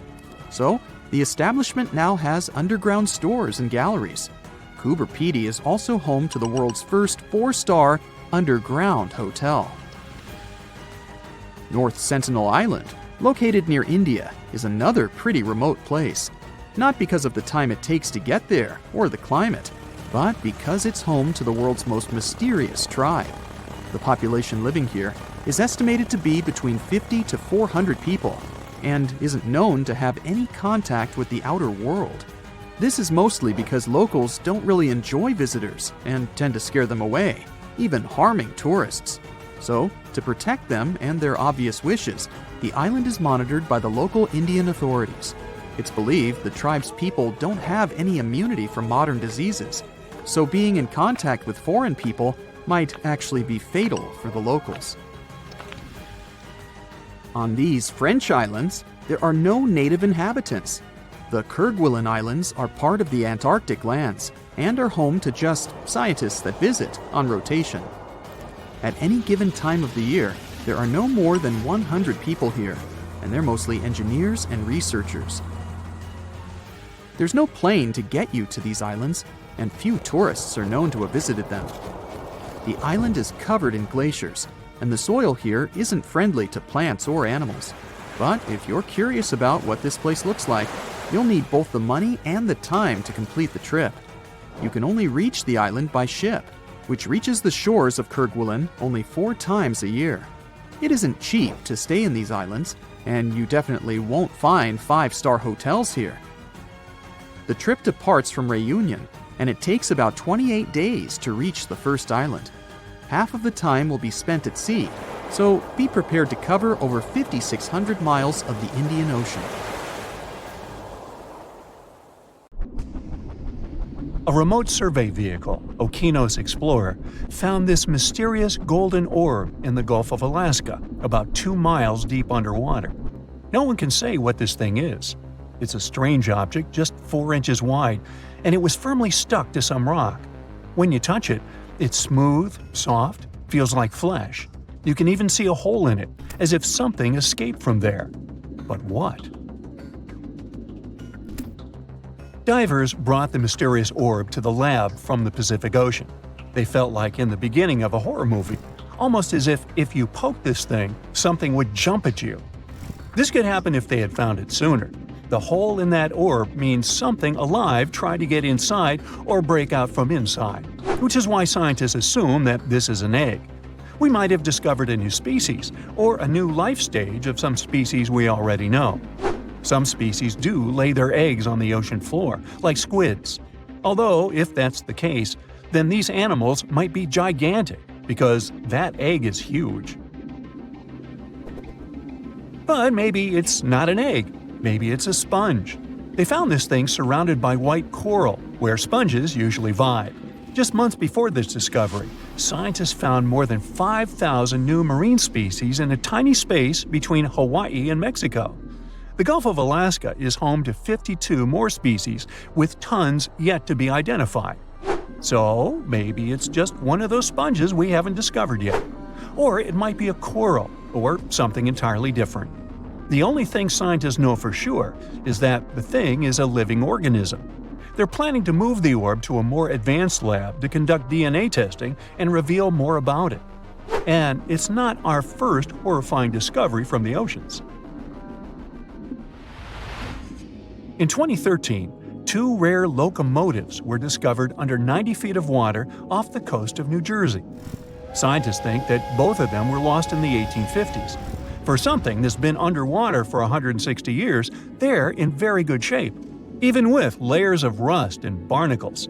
You can even see their smokestacks, and they sit upright, as if ready to pull into a station any minute now. They're not sure where these locomotives came from. There's no historical record of them being built or lost, which makes their discovery even more mysterious. They have strangely rare steam engines, both about 15 tons, lying 5 miles off Long Branch. The engine models were already outdated even back when these trains were made. They were small and powerful, but were only produced for a short time. Perhaps they were on a journey from Boston to the Mid-Atlantic. Then a storm struck. It caused them to either fall off a barge or to be deliberately pushed off to save the ship. Scientists want to restore the locomotive to learn more about them. And this isn't the only gift to the seas humans left behind. Jeff Bezos, founder of Amazon, has found the Apollo 11 F-1 rocket engines in the ocean. During the 1969 Apollo 11 mission, the Saturn V rocket used 5 powerful F-1 engines in its first stage. Each of them produced 1.5 million pounds of thrust. They burned 6,000 pounds of fuel per second, 1.5 million times that of a regular car. These engines burned for a few minutes before falling back into the Atlantic Ocean. Jeff Bezos got inspired by this story and began the search for those engines about a year ago. The team used an advanced deep-sea sonar. They finally found the engines 14,000 feet below the ocean surface. Scientists aren't sure what the conditions of the engines will be.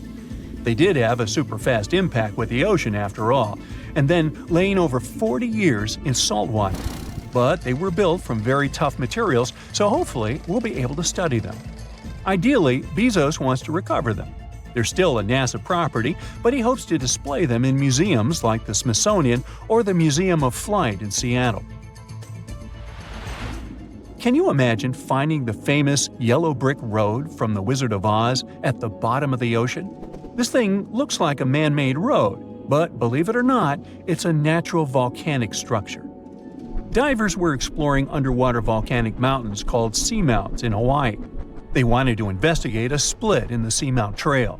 They live-streamed their journey and suddenly stumbled upon something fascinating, a pattern of cracks in the seabed that looks like a brick road. They used a robotic arm to pick up the rocks. The rocks had distinct rectangular blocks separated by straight lines and right angles. Someone joked that it might be a road to Atlantis, and another called it a yellow brick road, hence the name. But after some study, scientists discovered that this dry lake bed was made by super-energetic ancient volcanic eruptions. This is actually fractured hyaloclastite rock.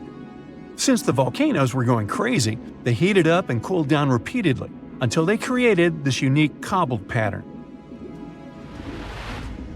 On June 20, 2011, the OceanX diving team discovered something extremely weird.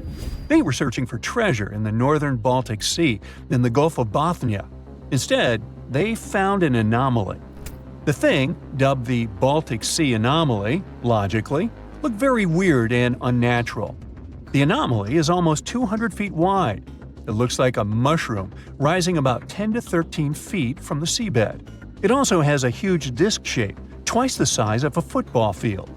The main part of the anomaly has straight edges and box-like structures.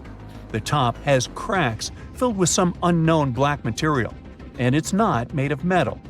The object lies about 300 feet deep in the Gulf's waters. The main mystery is why it's there. This discovery did create buzz in mass media. Some people started saying that it might be a sunken extraterrestrial ship, the remains of Atlantis, or a portal to another world. These claims got even more support when we found weird pavement-like platforms surrounding the object. It kind of looks like a staircase. And on top of that, explorers reported that their electrical equipment, like sonar instruments and satellite phones, malfunctioned near the thing. And it's not even some random reports. Researchers from different institutes said that as well. But scientists think that this is most likely a natural geological formation, even if it doesn't look like it. Although they can't really explain what that formation is supposed to be. They have many theories. It could be linked to human evolution, a glacial deposit from the Ice Age, a result of volcanic activity, and so on. Maybe it's even the remnants of an asteroid that landed on the seafloor thousands of years ago. But none of these theories explain why electronic equipment stops working near it. Who knows? Maybe we'll learn the truth someday. But how about technologies that came to us from the distant past? This strange thing is often called the first known analog computer. It's called the Antikythera mechanism. We discovered the mechanisms in 1901 near the Greek island of Antikythera. It might be from around 87 BCE. They found it in a shipwreck, in incredibly good shape for being so old. The thing was super complex. Machines of similar complexity didn't appear anywhere in the world until the 14th century. There was also a mysterious lump. When they separated into multiple fragments, they found inscriptions inside. They were hard to read because of all the corrosion, but when they deciphered it with X-ray, they discovered that these were the instructions, telling how exactly to use it. Wow, what a gift to archaeologists! So, it turns out the mechanism was made to predict astronomical positions and eclipses decades ahead. Ancient scientists used this computer to track the 4-year cycle of athletic games, similar to the ancient Olympics. The mechanism had a very intricate structure of 37 bronze gears that tracked the movements of celestial objects.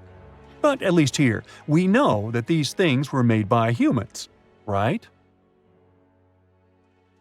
Hey, did you hear about the Philae spacecraft and its wild ride on a comet called 67P back in 2014?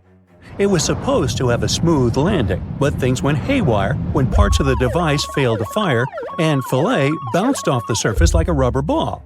It was like a scene out of a cartoon. Luckily, Philae managed to send signals back to Earth, confirming it was still working, but no one knew where it ended up. It was a mystery for almost 2 years, until new images from a nearby probe revealed Philae's awkward position, lying on its side with its spider-like legs in the air, wedged in a shadowed crack on 67P. And it gets even better. Philae's data suggested it had made a brief second touchdown that lasted only 2 minutes, and scientists had no idea where it happened. It was like a game of cosmic hide-and-seek.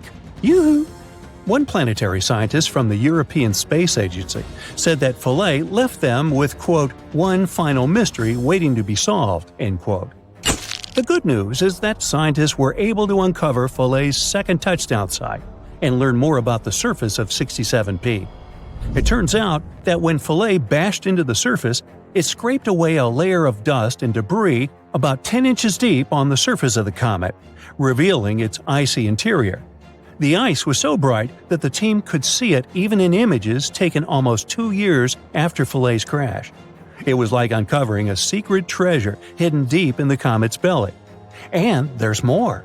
The timing of the crash allowed scientists to calculate how soft 67P's interior was.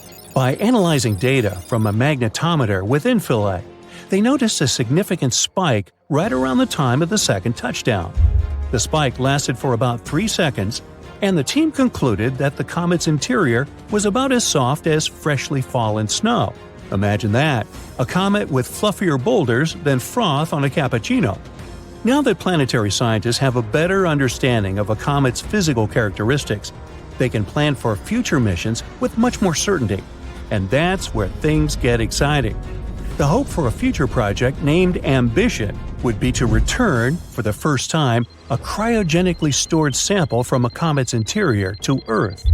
Philae lander may not have had the smoothest landing, but it sure gave us some wild and wacky cosmic adventures. When it comes to comets, probably the star of the show, wink wink, in the comet world is Halley's Comet. As a periodic comet, it visits Earth every 75 years or so, which means that you have a chance to see it twice in your lifetime. The last time it came by was in 1986, and it won't return until 2061. The comet was named after the English astronomer Edmund Halley, who realized that 3 comets seen in 1531, 1607, and 1682 were the same comet returning again and again. He predicted that the comet would return in 1758, and it was named after him, even though he wasn't alive to see it. Halley's Comet was first seen in 239 BCE, and ancient Asian astronomers, that's a mouthful, recorded its passage in their chronicles. Back then, people believed that comets were omens of great disaster or change. But we know better now. In the 1900s, the writer Mark Twain joked that he came in with Halley's Comet in 1835 and that he expected to go out with it. He passed the day after the comet's closest approach in 1910. Wow. The comet Hale-Bopp also gathered some attention back in 1997.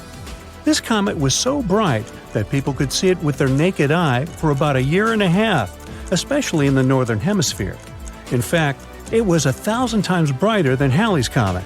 Even folks in heavily lighted areas, like Chicago, could catch a glimpse of its blue and white tails. The Hale-Bopp comet was discovered by Alan Hale in New Mexico and Thomas Bopp in Arizona. They were just gazing at the sky and suddenly saw this fuzzy object nearby that wasn't there before. Astronomers were excited about this event too. They used telescopes to study the comet as it approached, and NASA even used the Hubble Space Telescope to get a better peek. Hale-Bopp's nucleus was huge, like 19 to 25 miles across, and there was a lot of dust streaming out from it. Now, speaking of Hale-Bopp, the pop song Bop by the Hanson Brothers was a worldwide hit in that very same year, 1997. Is there a connection? Anyway, 5,000 years ago, another comet swung by our sun and put on a show for civilizations across Eurasia and North Africa. Unfortunately, this mysterious visitor wasn't recorded in any historical accounts, but scientists have a sneaky way of figuring things out. Enter Comet Atlas, or C2019Y4, which made its debut in 2020. Sadly, Atlas met its end when it broke apart into a shower of icy fragments. But in a new study using NASA's Hubble Space Telescope, astronomers discovered that Atlas was a broken-off piece of that ancient comet from 5,000 years ago. Talk about a family reunion. Comet families are not unusual, and one of the most famous examples is the doomed Shoemaker-Levy 9 comet that fell piece by piece into Jupiter in 1994. But Atlas is a bit of a weirdo. It broke up while it was far from the Sun, which is strange because it should have broken up during its closest pass to the Sun. How did it survive its last pass 5,000 years ago? Well, by observing the breakup of the fragments, scientists can learn more about how the parent comet was put together. And they discovered that one fragment of Atlas disintegrated in a matter of days, while another piece lasted for weeks. This suggests that part of the nucleus was stronger than the other part. But the explanation for why it broke apart is still up in the air, pun intended. It could be due to centrifugal forces, or it could be because of super volatile ices that blew the piece apart like a firework. One thing is for sure though, Atlas's surviving sibling won't return until the 50th century. So until then, we'll have to settle for admiring the other beauties of the night sky. This next funny story is about a bunch of astronomers on the island of Maui. One night, they were just chilling and gazing at the stars with their fancy telescope when they suddenly spotted something weird. It was a comet, but not just any old comet. This one was traveling super fast and had a really strange shape. It was so odd that they even thought it might be a spacecraft from outside our planet. They named it Oumuamua, which means a messenger from afar arriving first in Hawaiian. Now, I know what you're thinking. Did they find a new civilization living in space? Well, not quite. But what they did find was pretty cool. You see, when comets pass through our solar system, they usually speed up as they leave because of the sun's gravity and the dust on their surface. But Oumuamua was too small to have any surface dust, so it didn't have the same glowing halo as other comets. So, what was causing Oumuamua to speed up? One possibility was due to a strange effect, where small bodies like asteroids absorb photons from the sun and re-radiate them in a propulsive plume. But that effect was too small to explain Oumuamua's acceleration. That left three possible explanations: propulsion provided by nitrogen, carbon monoxide, or molecular hydrogen. And guess what? One theory is that Oumuamua was rich in water, which is made up of hydrogen and oxygen. Some believe that before the comet entered our solar system, the water froze into ice in what's known as an amorphous state. This type of ice is porous and dotted with pockets, like my jeans. The theory then goes to say that cosmic radiation caused some of the hydrogen in the water molecules to break away, collecting in the pores like fuel in tiny fuel tanks. When Oumuamua entered the inner solar system, it probably warmed up just enough for the ice to convert to its crystalline state, essentially closing the pockets and forcing the hydrogen out of the comet. This might have provided the propulsive push that could explain the acceleration. If this theory is correct, there are no cosmic neighbors, just some really cool science. Aloha! In February 1961, 3 adventurous rock lovers were searching for geodes near Olancha, California. They took one of their findings home and studied it because it looked pretty unusual. They managed to cut through the matrix and discovered something unexpected inside. Instead of the usual mineral formations, it had a cylindrical object resembling porcelain inside. There was a metal shaft at its center, and around it, a hexagonal sheath made of copper and some unidentified substance. Its discoverers were hoping they had found an example of some unknown technology from 500,000 years ago. It could be proof that there was a hyper-advanced ancient civilization like Atlantis, or that time travel was real. Maybe someone came all the way from the future and accidentally dropped the item. Or maybe some intelligent extraterrestrial beings brought it when visiting Earth. If any of these theories were true, it would mean that scientists have to completely rewrite all human history as we know it.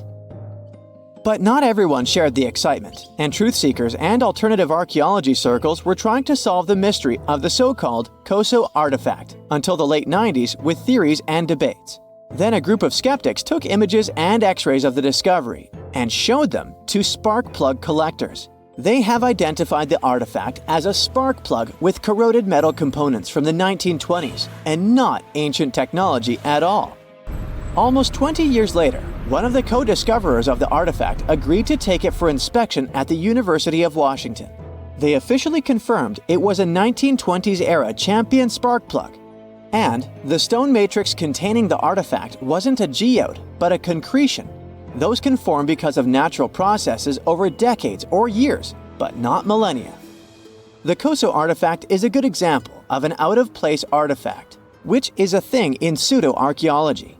It's something found in a place or time where it shouldn't logically be. These artifacts seem too advanced for the time period they're found in. They could also mean human activity existed when humans weren't supposed to be around. The Baghdad Battery is another example of such an artifact.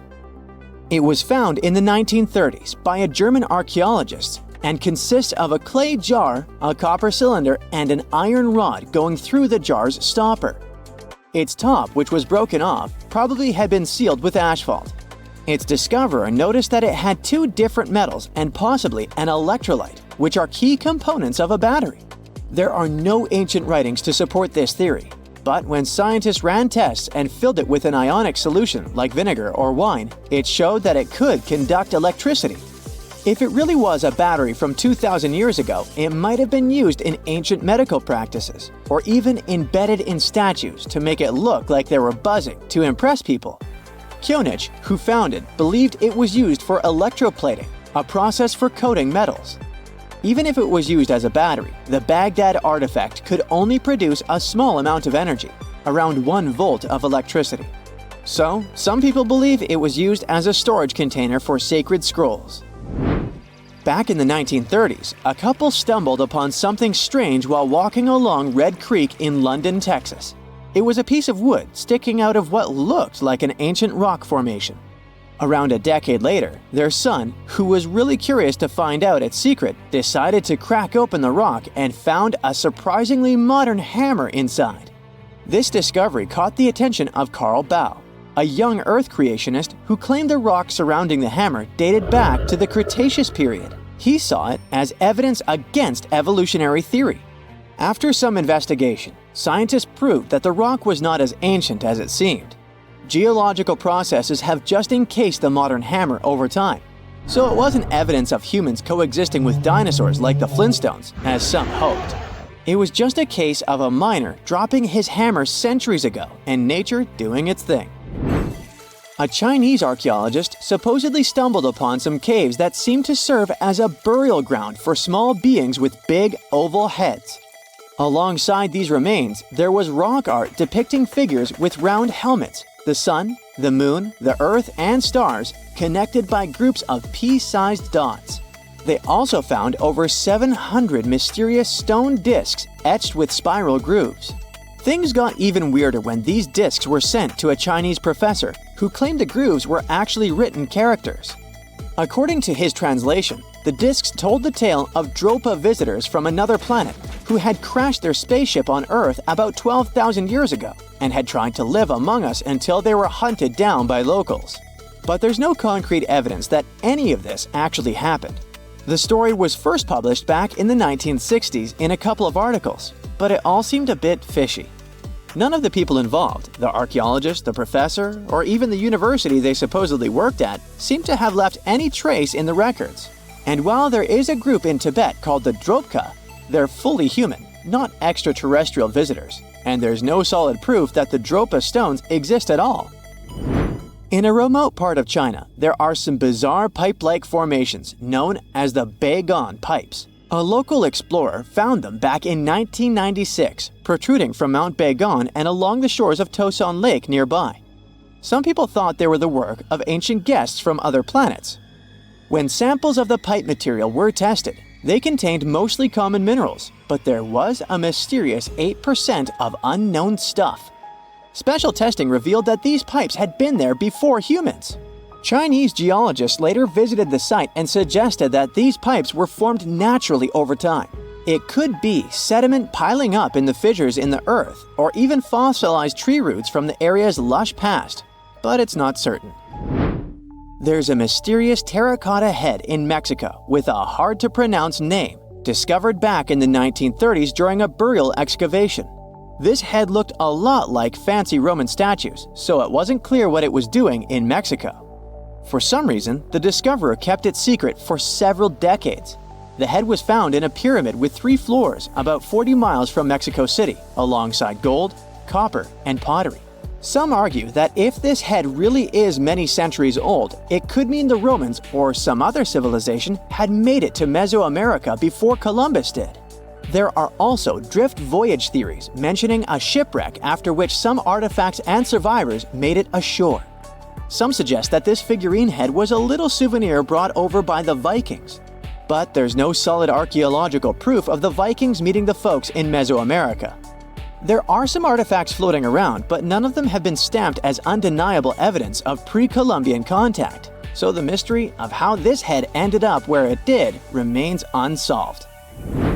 While digging a trench along a river in Romania, workers found a wedge, which is now famous as the aluminum wedge of Ajud, or the object of Ajud. Right next to it, there were some mastodon bones. Those distant relatives of elephants lived 11,000 years ago, so the wedge is probably of the same age. The cool part is that it's made of aluminum, a metal not even discovered until the 1800s. This material requires serious heat to produce. The wedge is also covered in a thick layer of oxide that's been sitting there for hundreds of years. Some folks believe this wedge must have crash-landed here on a spacecraft from some other planet. Some scientists think it's all a hoax, and others suppose it might be a human-made object with an unknown purpose. It's March 1974.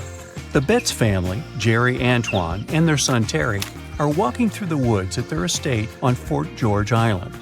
As they enjoy their spring walk, little do they know that today they'll come across something that'll change their lives forever.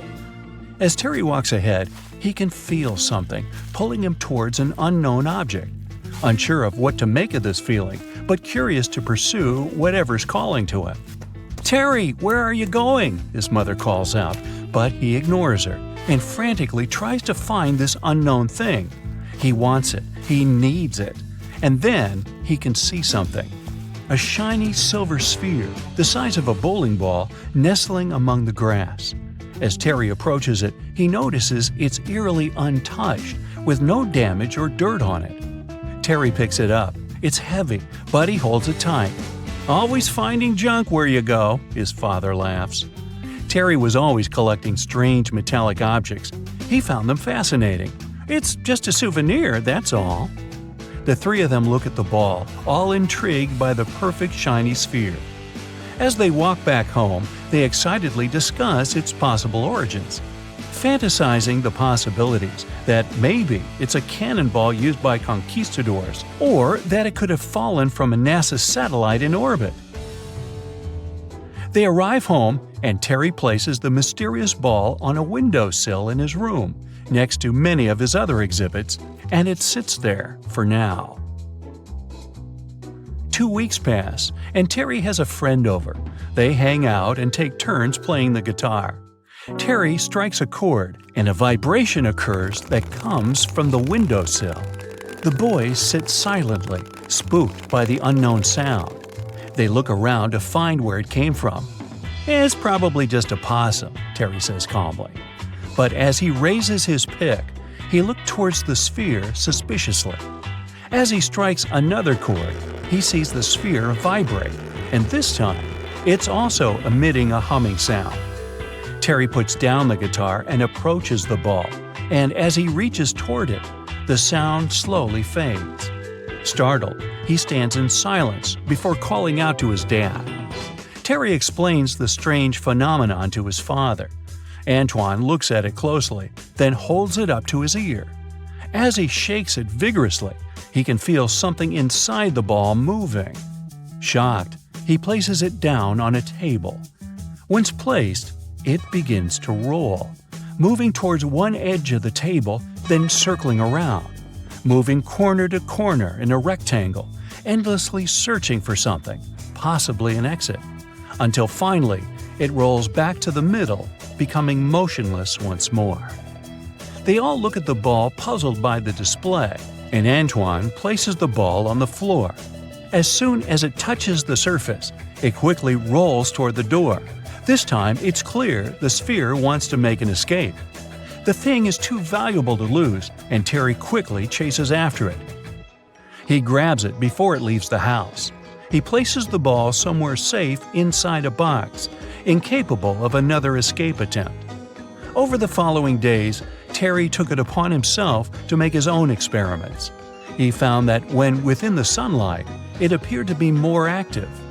His opinion was that it reacted to solar radiation. When hit with a hammer, it would ring out loudly, as though it felt the strike.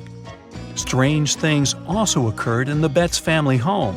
Doors would suddenly slam shut at night, and strange organ music played throughout the house, even though they didn't own an organ. The family sat down to discuss the sphere. They felt it was something truly extraterrestrial, and they required professional advice. The authorities came to review the ball, puzzled by the object, as it moved in an unpredictable way. But they couldn't recognize what it was or provide an explanation for it. All they could confirm was that it didn't come from another planet. The Betts family disagreed and wanted a second opinion. They sent it to Dr. J. Allen Hynek, an astronomer and expert in the extraterrestrial. He spent 6 hours reviewing the sphere. Through his many examinations, the doctor found that the strange sphere emitted radio waves and had its own magnetic field. With this new information, the Bettses were interviewed by a reporter. The mysterious sphere quickly became famous. Its story spread in papers throughout the USA and even made the news internationally. Everyone wanted to know more about this mysterious sphere. A television crew soon visited the Betts' house, hoping to experience the extraterrestrial object firsthand. The sphere was placed on the ground. It did its usual trick, and the visitors stood there, speechless at what they were witnessing. The reporters asked to place the family's poodle next to the ball to provide an indication of the sphere's size. As the dog sat next to it, it began to whimper and covered its ears with its paws, something it had never done before around the ball. The Betts family felt they had something truly valuable and insured it through Lloyd's of London, and if they left it at home, they had someone stay to watch it, ensuring no one would steal it or let it escape. But what was the mysterious Betts sphere really? When responding to the press, the spokesman from the authorities revealed the sphere was made from high-grade stainless steel. Although the sphere wasn't something they made themselves, it was still likely created somewhere on Earth. If it came from outer space, they advised it would be made from different elements. Their review showed the shell of the sphere is 1 inch thick and hollow inside. It weighed 22 pounds, the exact weight for that amount of stainless steel. It had no seams on it, the shell was scuffed in parts, and had a small triangular mark 3 millimeters long. They were sure it was just a steel ball. But they wanted to confirm further by using X-rays. They found small beads of residue inside. These beads would have been caught inside the object when it was manufactured, clarifying why there was a feeling of movement inside the ball. They also solved the mystery of the strange movement. As it's a perfectly balanced sphere, sitting on the slightest uneven surface would cause it to roll. The Betts' house had uneven stone floors, and it had only ever been witnessed to move around there. The authority also wanted to cut it open to prove their assessment. However, the Betts' were adamant that it couldn't be damaged. It was identified further that the sphere was just a ball check valve produced by the Bell & Gossett Company. The ball's size, weight, and metallurgic composition matched perfectly to what they made, confirming how it managed to make the journey to the Betts' estate 3 years before the discovery of the sphere. An artist, James Durling Jones, had collected a few of these ball check valves.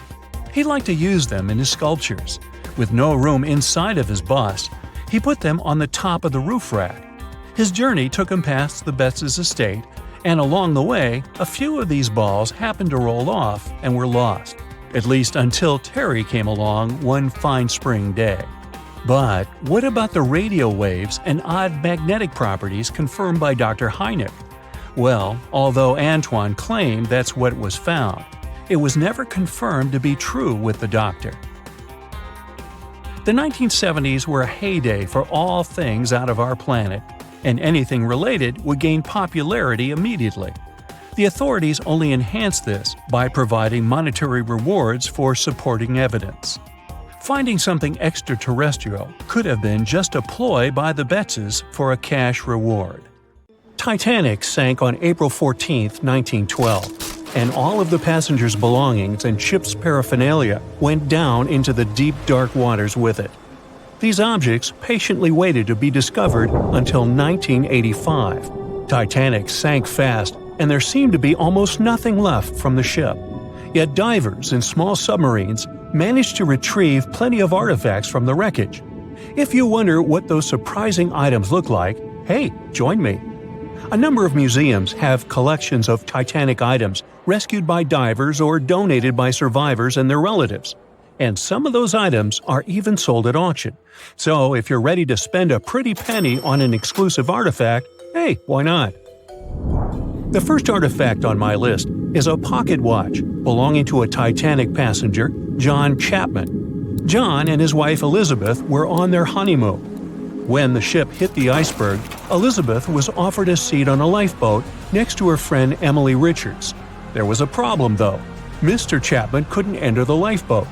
Elizabeth turned to her friend Emily and said, "Farewell. If John can't go, I won't go either." Now, that's what I call true love. After a short time, the ship went under. If we step back and return to Chapman's pocket watch, we'll notice one more heartbreaking detail. Experts believe the watch stopped around the time the ship finally submerged. Do you remember the iconic scene in the Titanic movie where the ship's band continued to play while the ship was sinking?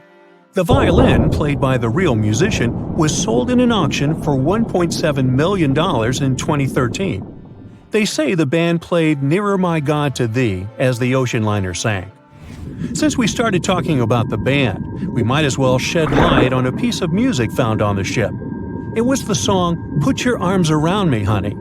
Considering the fact that paper gets ruined almost instantly when it meets with water, it's a miracle to see those documents. Another saved paper document is the lunch menu. The first-class passengers wore their beautiful dresses and enjoyed their meals without knowing that it was their last lunch. This unique item was auctioned for $122,000. Meals were offered based on class. For instance, a first-class passenger would eat roasted turkey with cranberry sauce, spring lamb, or baked haddock. In comparison, a third-class lunch consists of stuff like rice soup, fresh bread, roast beef, and brown gravy. There were also cabin biscuits, which the passengers would eat to diminish seasickness. It wasn't just the menu. A VIP ticket was also retrieved. The ticket number is still readable, 1342. Number 5 is Edwardian perfume samples. A chemist named Adolf Saalfeld stepped onto the Titanic with various perfume bottle samples. Why did he bring these samples with him? Well, Saalfeld planned to open a fragrance store in America. 61 vials of perfume sank with the ship. Luckily, their owner managed to survive and get there safely, but his samples sank and were only rediscovered some time ago by the divers. When we accidentally drop a plate, it usually shatters into pieces. Now, there's a question. Do you think an unbroken plate can be recovered from Titanic? The answer is yes. Original White Star tableware is proof. Apparently, each class of passengers didn't just get different meals, but was also served with different types of plates. The retrieved plates have a green and brown floral motif. The edges have a gold rim, and there's a logo in the center. By the way, they're sold at auction, and you can find them online. Let's carry on with touching personal stories. The love story of Rose and Jack that we see in the movie is fictional, but the ship surely witnessed many romantic tales. Here's a love letter to prove this. The messages tell us a story about how life was on the ship during the last few days. It was written by Kate Buss on April 10th. She mentioned how seasick she felt and other things, such as she was supposed to go to dinner in a half an hour. This letter wasn't the only letter divers took to the surface. For example, there's the letter Esther Hart wrote to her little daughter Ava. It was sold at auction for £119,000. This letter is probably the last letter written on board, since it was completed only 8 hours before the tragedy. The letter is not that damaged because it was in the pocket of Esther's husband's coat. Another letter we can mention is Dr. John Simpson's letter. Those words were the last words that he wrote to his mother. Let me introduce you to Edith Rosenbaum. She was on the ship with her lucky toy pig. Edith had been severely injured in an accident before she sailed on the big ship. The toy was a present from her mother as moral support for her recuperation process. It was actually a music box in the shape of a pig. Edith used it to calm frightened young people in the same lifeboat. The next item on the list is the scout whistle of Lillian Winifred Bentham. She was a second-class passenger. On that terrible night, Lillian was in her stateroom. She didn't believe that the Titanic could sink. After all, it was the unsinkable ship. Her friend came to her and convinced her to hop into a lifeboat. Only then did she realize how serious the situation was. Moments later, she saw the ship break into 2 parts. As the lifeboat floated into the night, Lillian saw a crewman who was also rescued. Without a second thought, she wrapped the man with her fur coat. It was freezing, so she probably saved the man's life by doing that. The young man wanted to thank her for her kindness, so he gave Lillian a scout whistle. It was the whistle he used throughout the night to call for help.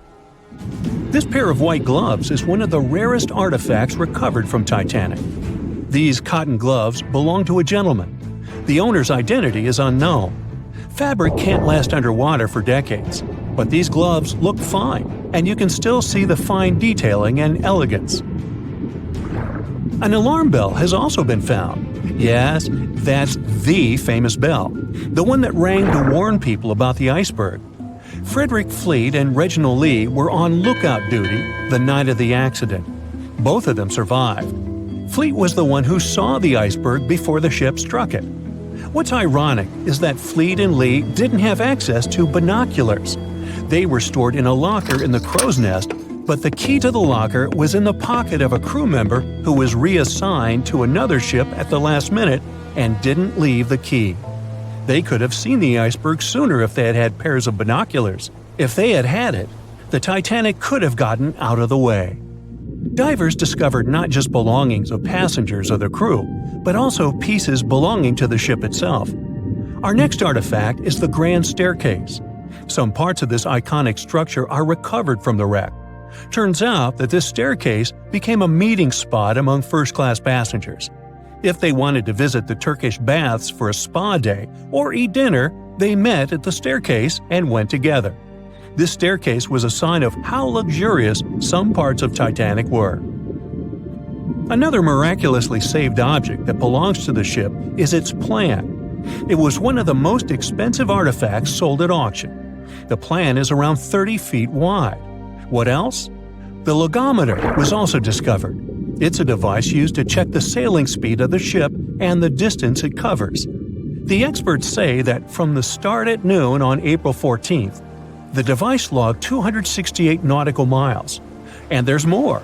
A giant chunk of hull, known as the Big Piece, was also found. This fellow weighs 15 tons. The larger portholes were for the cabins, and the smaller ones were for the restrooms. This piece was found in 1994, but it was in 1998 when it was successfully taken out. After all these years spent underwater, it was swarming with sea life. Still surprisingly, the portholes still had glass. Now, let's assume you were a diver and you could only take out one of these objects. Which one would you pick? So, in the early 2000s, a geology major went on a field trip to the world's largest open-pit coal mine in Colombia. He picked up a piece of rock and noticed impressions of some prehistoric leaves on it. Then he found more rocks, and each of them had the same pattern. Back then, the student could hardly know that his discovery would help describe the largest snake that has ever lived on Earth. The student took his findings to a local scientist who called up the Smithsonian Institute and invited them for a fossil hunt. He wasn't that surprised, as he knew there were fossils in the pits of Sarihan. Back in 1990, another geologist found a fossil there and brought it to his office. He wasn't sure of what it was and called it a petrified branch. Years later, a paleontologist saw an image of this branch. He knew it wasn't a branch at all, but a fossilized jawbone of an animal. The scientist got so excited about the find that he flew all the way to Colombia. He wanted to examine the fossil, but no one had the key to its glass display case. The scientists couldn't wait, so they broke the glass and confirmed that it was a fossil of an animal that lived millions of years ago. After Herrera's finding, they knew exactly there were more fossils in the area. It took the team of scientists about 2 years to figure out they were all a part of a giant snake and not a crocodile, as they thought because of the size. They managed to establish it by looking at the vertebrae and ribs of around 30 giant snakes. Now, you might think that fossils would get easily destroyed in an open-pit coal mine, but in fact, they were found under the coal that served as a protective layer for them.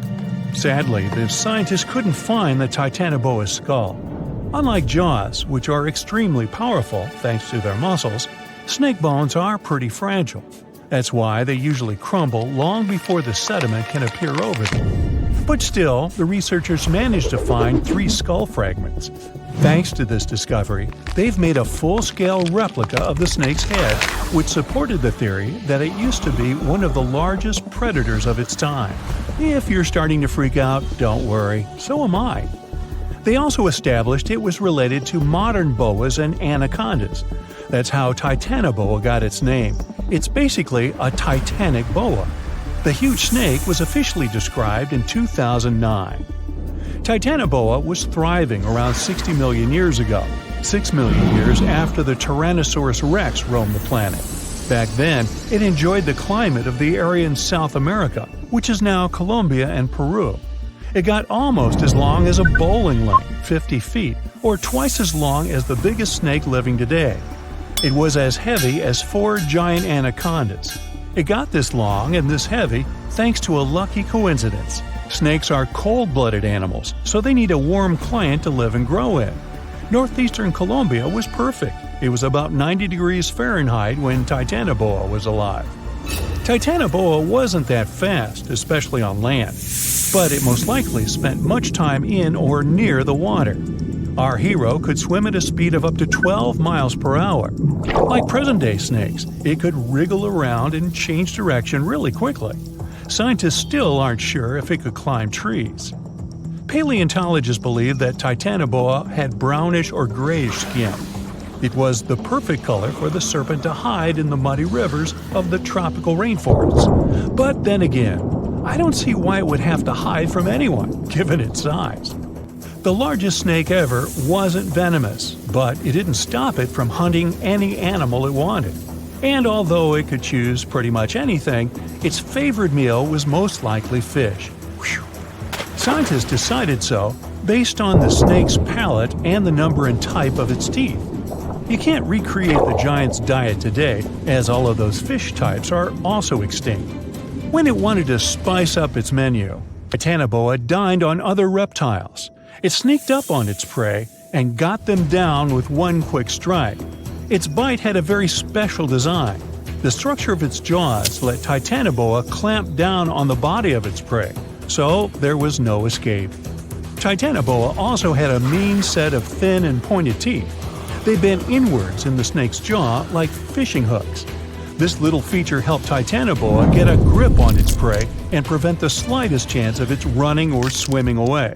It could most likely easily swallow even large turtles and crocodiles. Now, all that sounds pretty scary, but we have nothing to worry about as Titanoboas are long extinct, right? Well, technically, as the temperatures on Earth are going up, it's quite possible that snakes might also grow in size. They love heat more than anything, so they should feel comfortable here. Of course, that would be a completely different snake, but it's not impossible that we'll see something similar to Titanoboa. But before you think of escaping to another planet, remember that huge snakes would need something huge to eat. Such giants prefer to wrap around something huge and swallow it.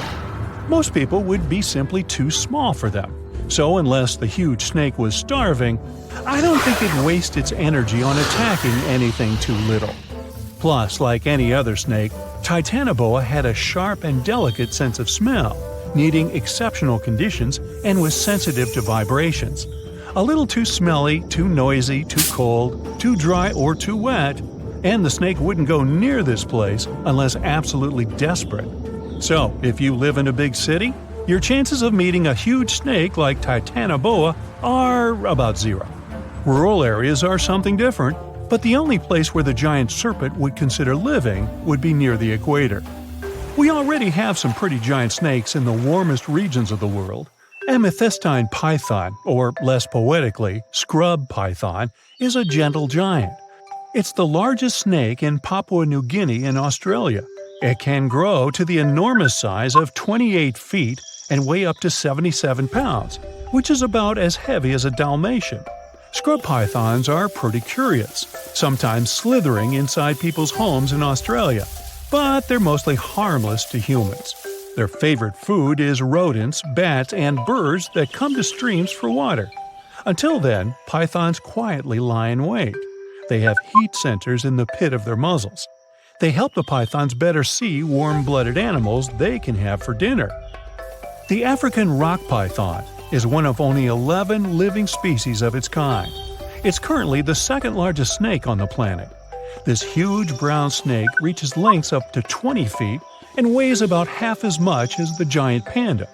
It's very serious about its meals, as it can catch an antelope and eat it whole.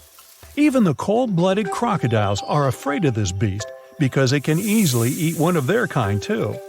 In 1958, a zoologist found a 4-foot-long young Nile crocodile inside an African python's stomach. According to the scientist, the python said, "Well, I don't know about you, but I find this whole thing hard to swallow." Actually, that's not true. Pythons can't talk, as far as we know. The reticulated python holds the record as the longest of all the living snakes in the world. The largest of these guys made it into the Guinness World Records in 2011 with a length of 25.2 feet. Its name is Medusa, and it lives in a zoo in Kansas City, Missouri. An adult reticulated python is large enough to swallow a human whole, or a whole human, either way. But these snakes are mostly quite peaceful and prefer to lie down without much movement. Although many pythons have dwarf forms that are much smaller than their full-grown cousins, Reticulated pythons also have superdwarf forms. You can keep one of those as an 8-foot-long pet. Yes, it's considered a dwarf form, although it's longer than the average human is tall. You know, somehow I still don't find that comforting. Under the burning sun, among the sand dunes, somewhere in the Sahara Desert, you're walking in search of an ancient treasure. Finally, you find a strange rock in the sand. It's big, looks like a large piece of black coal or rock, but something shiny on its surface makes the rock unusual. This unique find is the oldest thing that has ever been discovered on our planet. This rock was born long before Earth appeared in outer space. The unusual meteorite was found in 2020 in a remote area of the Sahara Desert. Scientists have analyzed the isotopes of magnesium and aluminum on the stone's surface and found that its age is about 4.5 billion years. At the moment, this is the oldest sample of magma from space in history. It belongs to a small protoplanet that didn't have time to form completely. It happened a very long time ago when our solar system was forming. Many huge asteroids were floating in space. Some of them were formed into huge celestial bodies, which later became planets. The big rocky planets were absorbing the smaller ones. The rock was part of a little protoplanet that just began its formation, but another huge asteroid destroyed it. The planet shattered into billions of pieces. Some of them became part of other planets. Some flew outside the solar system, and one piece that had been wandering in space until our Earth was formed. After that, it hit the planet's atmosphere and fell into the territory now known as the Sahara Desert. The rock was discovered in 2020, but the erosion of extraterrestrial rocks shows that it could have fallen much earlier. This ancient thing weighing around 70 pounds has several pieces of different meteorites inside. In simple words, it's a volcanic rock consisting of lava. It has cooled, solidified, and crystallized. That's why you notice the glitter. Scientists hope that further study of the rock will help to learn more about our solar system foundation. The biggest asteroid discovered in the U.S. is the Willamette. Its size is 84 square feet, and its weight is more than 15 tons. This is half the weight of a bus. Several people can fit on the surface of this outer space object. But the coolest thing is that it's not a rock like most meteorites that were found. Willamette is made of nickel and iron. This massive piece of metal was discovered in 1906. Now, the huge rock is kept at the American Museum of Natural History. The largest meteorite ever found is Hoba. It's located in Namibia, and people have never changed its position because it's too heavy. The weight of Hoba is 60 tons. It's heavier than a tank. The next space-related event occurred on February 28 in southwest England. On this day, a huge flash lit up the sky. Then there was a loud crash. Several residents opened the doors of their houses and noticed a black sooty spot on the lawn. They immediately guessed what had happened and reported the discovery to the British Meteorite Observation Network. If you ever find a meteorite, report it to some geological research or space center as soon as possible. The longer a space rock lies on the ground, the faster it loses its value. Rain, dust, snow, wind, scorching sun, all these factors damage the surface of the meteorite. It makes it difficult to study the celestial object. The meteorite found in England looks like coal, but it's way softer and more fragile. It most likely used to contain frozen water. The rock is part of a huge asteroid that plowed through outer space when our solar system hadn't fully formed yet. They found a unique combination of minerals inside the rock. It can help scientists learn more about the origins of the solar system and life on Earth. Now we're heading to Germany, to the small town of Nördlingen. A huge ancient meteorite's hidden here. It's very difficult to notice it unless you know the secret of this town. You're walking along the cozy little streets and looking at the buildings with beautiful architecture. You spend the whole day there and don't find anything that reminds you of a meteorite. To solve the mystery, you need to get out of town. So you climb a high hill and see that the city is located inside a pit. For a long time, locals were sure the house was located in the crater of an extinct volcano. If you look at the houses from a certain angle, you may notice an unusual shining coming from them. In the middle of the 20th century, a group of geologists came here and immediately declared that the crater doesn't look like a volcanic one. The town was built on a huge crater left by a meteorite. The huge celestial body fell here about 15 million years ago. It was so hot that the carbon bubbles inside instantly turned into small diamonds. When people were building this city, they didn't know they were using expensive stones, since the diamonds were hardly visible. The locals never attached importance to the fact that the city walls shine unusually in the sun. Now they believe this place was built from diamonds that had fallen from the sky. Our next stop is in the UK again. This time the rocks are of an earthly origin. The famous Stonehenge. People place circles of rocks here in a certain order. Everyone knows about this archaeological monument, but no one knows the reason for its creation for certain. Another construction built out of mysterious rocks was discovered just 2 miles away. It's called Superhenge. It's bigger, heavier, and takes up more space. Each plate here is 15 feet, which is about the height of 2 floors. Once, the stone stood vertically and formed a huge semicircle. But someone pushed the stones over about 4,500 years ago. It was a college prank. No, not really. That's why they couldn't be detected for a long time. Scientists still can't solve the mystery of Superhenge, but they believe the standing vertical stones were part of some huge monument. Some other amazing rocks are located in the south of Costa Rica. There are big ones, the size of a human, and there are smaller ones, the size of bowling balls. And they all have a perfectly round shape. These giant rocky spheres were created by people. It must have taken years of polishing using stone tools to get the perfect round shape. These balls are incredibly heavy, but can easily roll like a basketball. All the rocks are of a different age. Some of them were created about 2,500 years ago. Most of them are made of molten volcanic magma. Until now, scientists don't know for what purpose these stones were used. They were found in different parts of Costa Rica, near big cities. It's possible that ancient civilizations installed them specifically to show the greatness of local kings. Also, many experts believe the rocks were used as a tool for studying astronomy. The people who knew their purpose of the rocks had disappeared, and the history of the stones was lost along with them. Let's finish our journey with the coolest archaeological find. You're walking through the desert of Peru and climbing a low hill. You look down and notice the surface of the hill is covered with strange lines. You walk far away and see a huge cat on the hill. Such a drawing is called a geoglyph. Its length is around 120 feet, which is about half the size of a Boeing commercial jet. Archaeologists discovered the giant cat in 2020 and found out that it had been created somewhere between 200 and 100 BCE. This huge drawing is part of a mysterious group of different pictures. In addition to the cat, there are other animals, plants, and fantastic figures. All of them were found in the desert of Peru. The kitten was found by chance. Archaeologists didn't see it at first because natural erosion on the hillside had almost erased the silhouette. On January 10, 1992, a huge cargo ship sailed somewhere in the middle of the Pacific Ocean. It got caught in a strong storm. Its waves battered the ship frightfully, and some of its containers fell into the water. One of them opened and released some 29,000 rubber toys. There were yellow ducks, frogs, and blue turtles.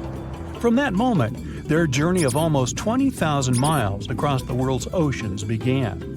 This enormous number of toys survived many years of storms, salt water, encounter with marine animals, and countless days under the scorching sun. The ducks even ventured into the icy waters of the Arctic and swam through the spot where the Titanic sank. Some of the toys settled in Hawaii, and some went to the shores of England. Many people watched their journey all the time. Oceanologists studied ocean currents with the help of this migrating flock of rubber duckies. People authored books about these ducks. Each toy is an artifact, and somebody managed to find at least one of them. One frog washed up on the coast of England, and other toys were found in the ocean. People are looking for them and selling them for thousands of dollars. Until now, these wanderers are floating somewhere out there, and you may find one of them sometime. I keep mine close by. You know what ammonite is? It's a kind of a big ancient seashell with a spiral on its back.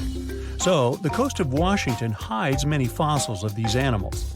One day, a group of scientists went there to find these prehistoric things. But instead, they found a massive bone of an unknown dinosaur.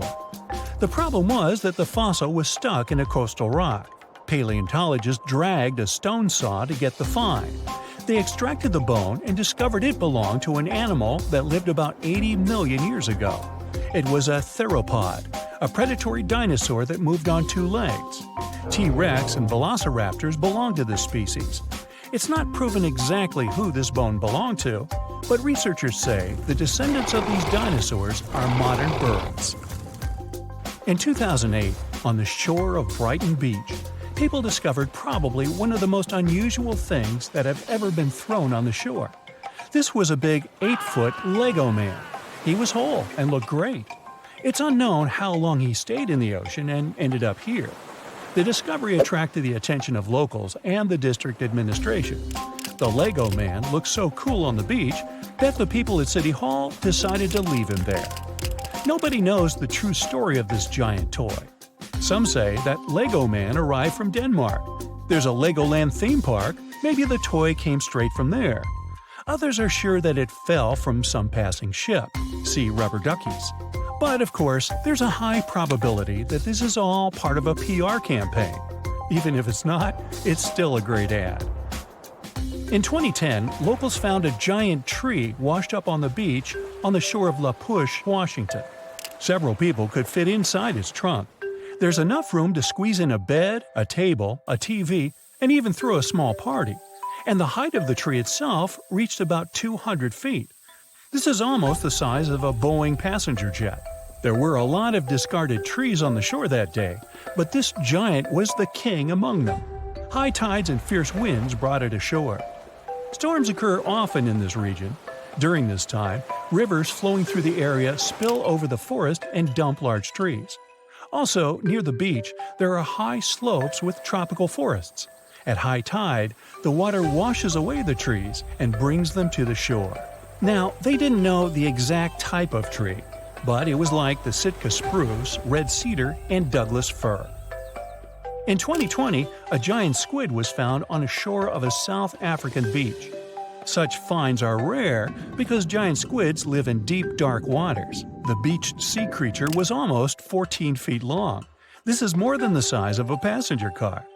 Some of these individuals can reach the size of buses. It's not surprising that sailors called these monsters kraken in the distant past. They have enormous tentacles, beak-like mouths, and the most giant eyes in the animal world. One such eye can be the size of a football. In 2021, a family found an old closed bottle on a beach in Hawaii. And of course, there was a message written 37 years ago inside. The letter was written in English.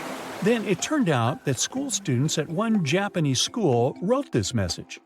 Back in 1984, the school released about 450 bottles into the ocean to study ocean currents. The letter had an address with a request to give it back. Now, about 50 bottles have been returned to that school in Japan. But this message, found on the shore of Hawaii, is the first since 2002. Imagine you're walking along the shore and suddenly see something strange in the distance. It looks like a giant starfish with large dark green tentacles. The center of this star has a strange red glow. The object is fenced with tape. There are people in protective suits around. It happened in May 2022 on Bondi Beach, Australia. On that day, journalists and many tourists came to the shore to find out that the unknown creature was just a sculpture made as an ad for one famous American TV series.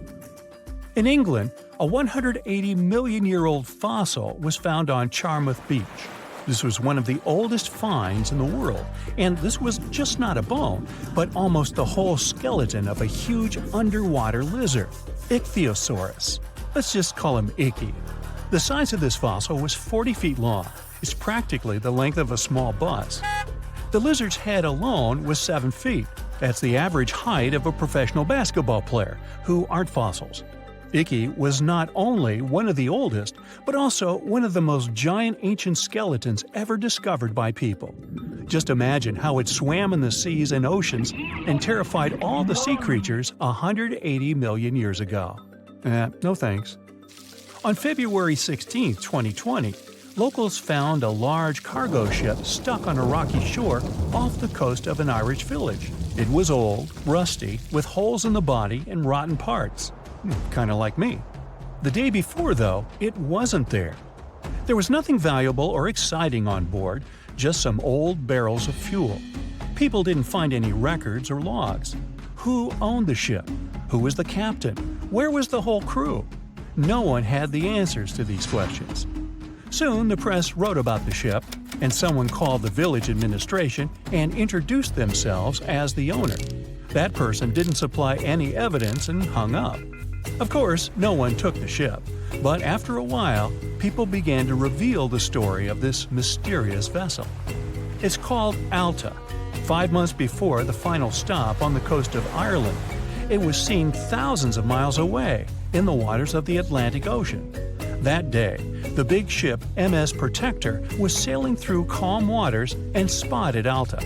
The MS Protector crew tried to contact it, but no one answered. Even then, the vessel was empty. It was a phantom ship. It's still unknown how it could cover the distance across the Atlantic and surf to the coast of Ireland. Maybe it's just luck. It's also notable that no one else has seen the ship all this time. It just calmly sailed huge distances, surviving storms. But then, added information appeared. Alta had changed several captains and flags. It was used by smugglers for illegal purposes. It visited the shores of Africa and Greece. One day, several members of the Alta crew sent a distress signal. They ran out of food and water supplies. There was a breakdown inside the engine. People were rescued, and the ship remained wandering in the ocean. The owner of the boat was never found.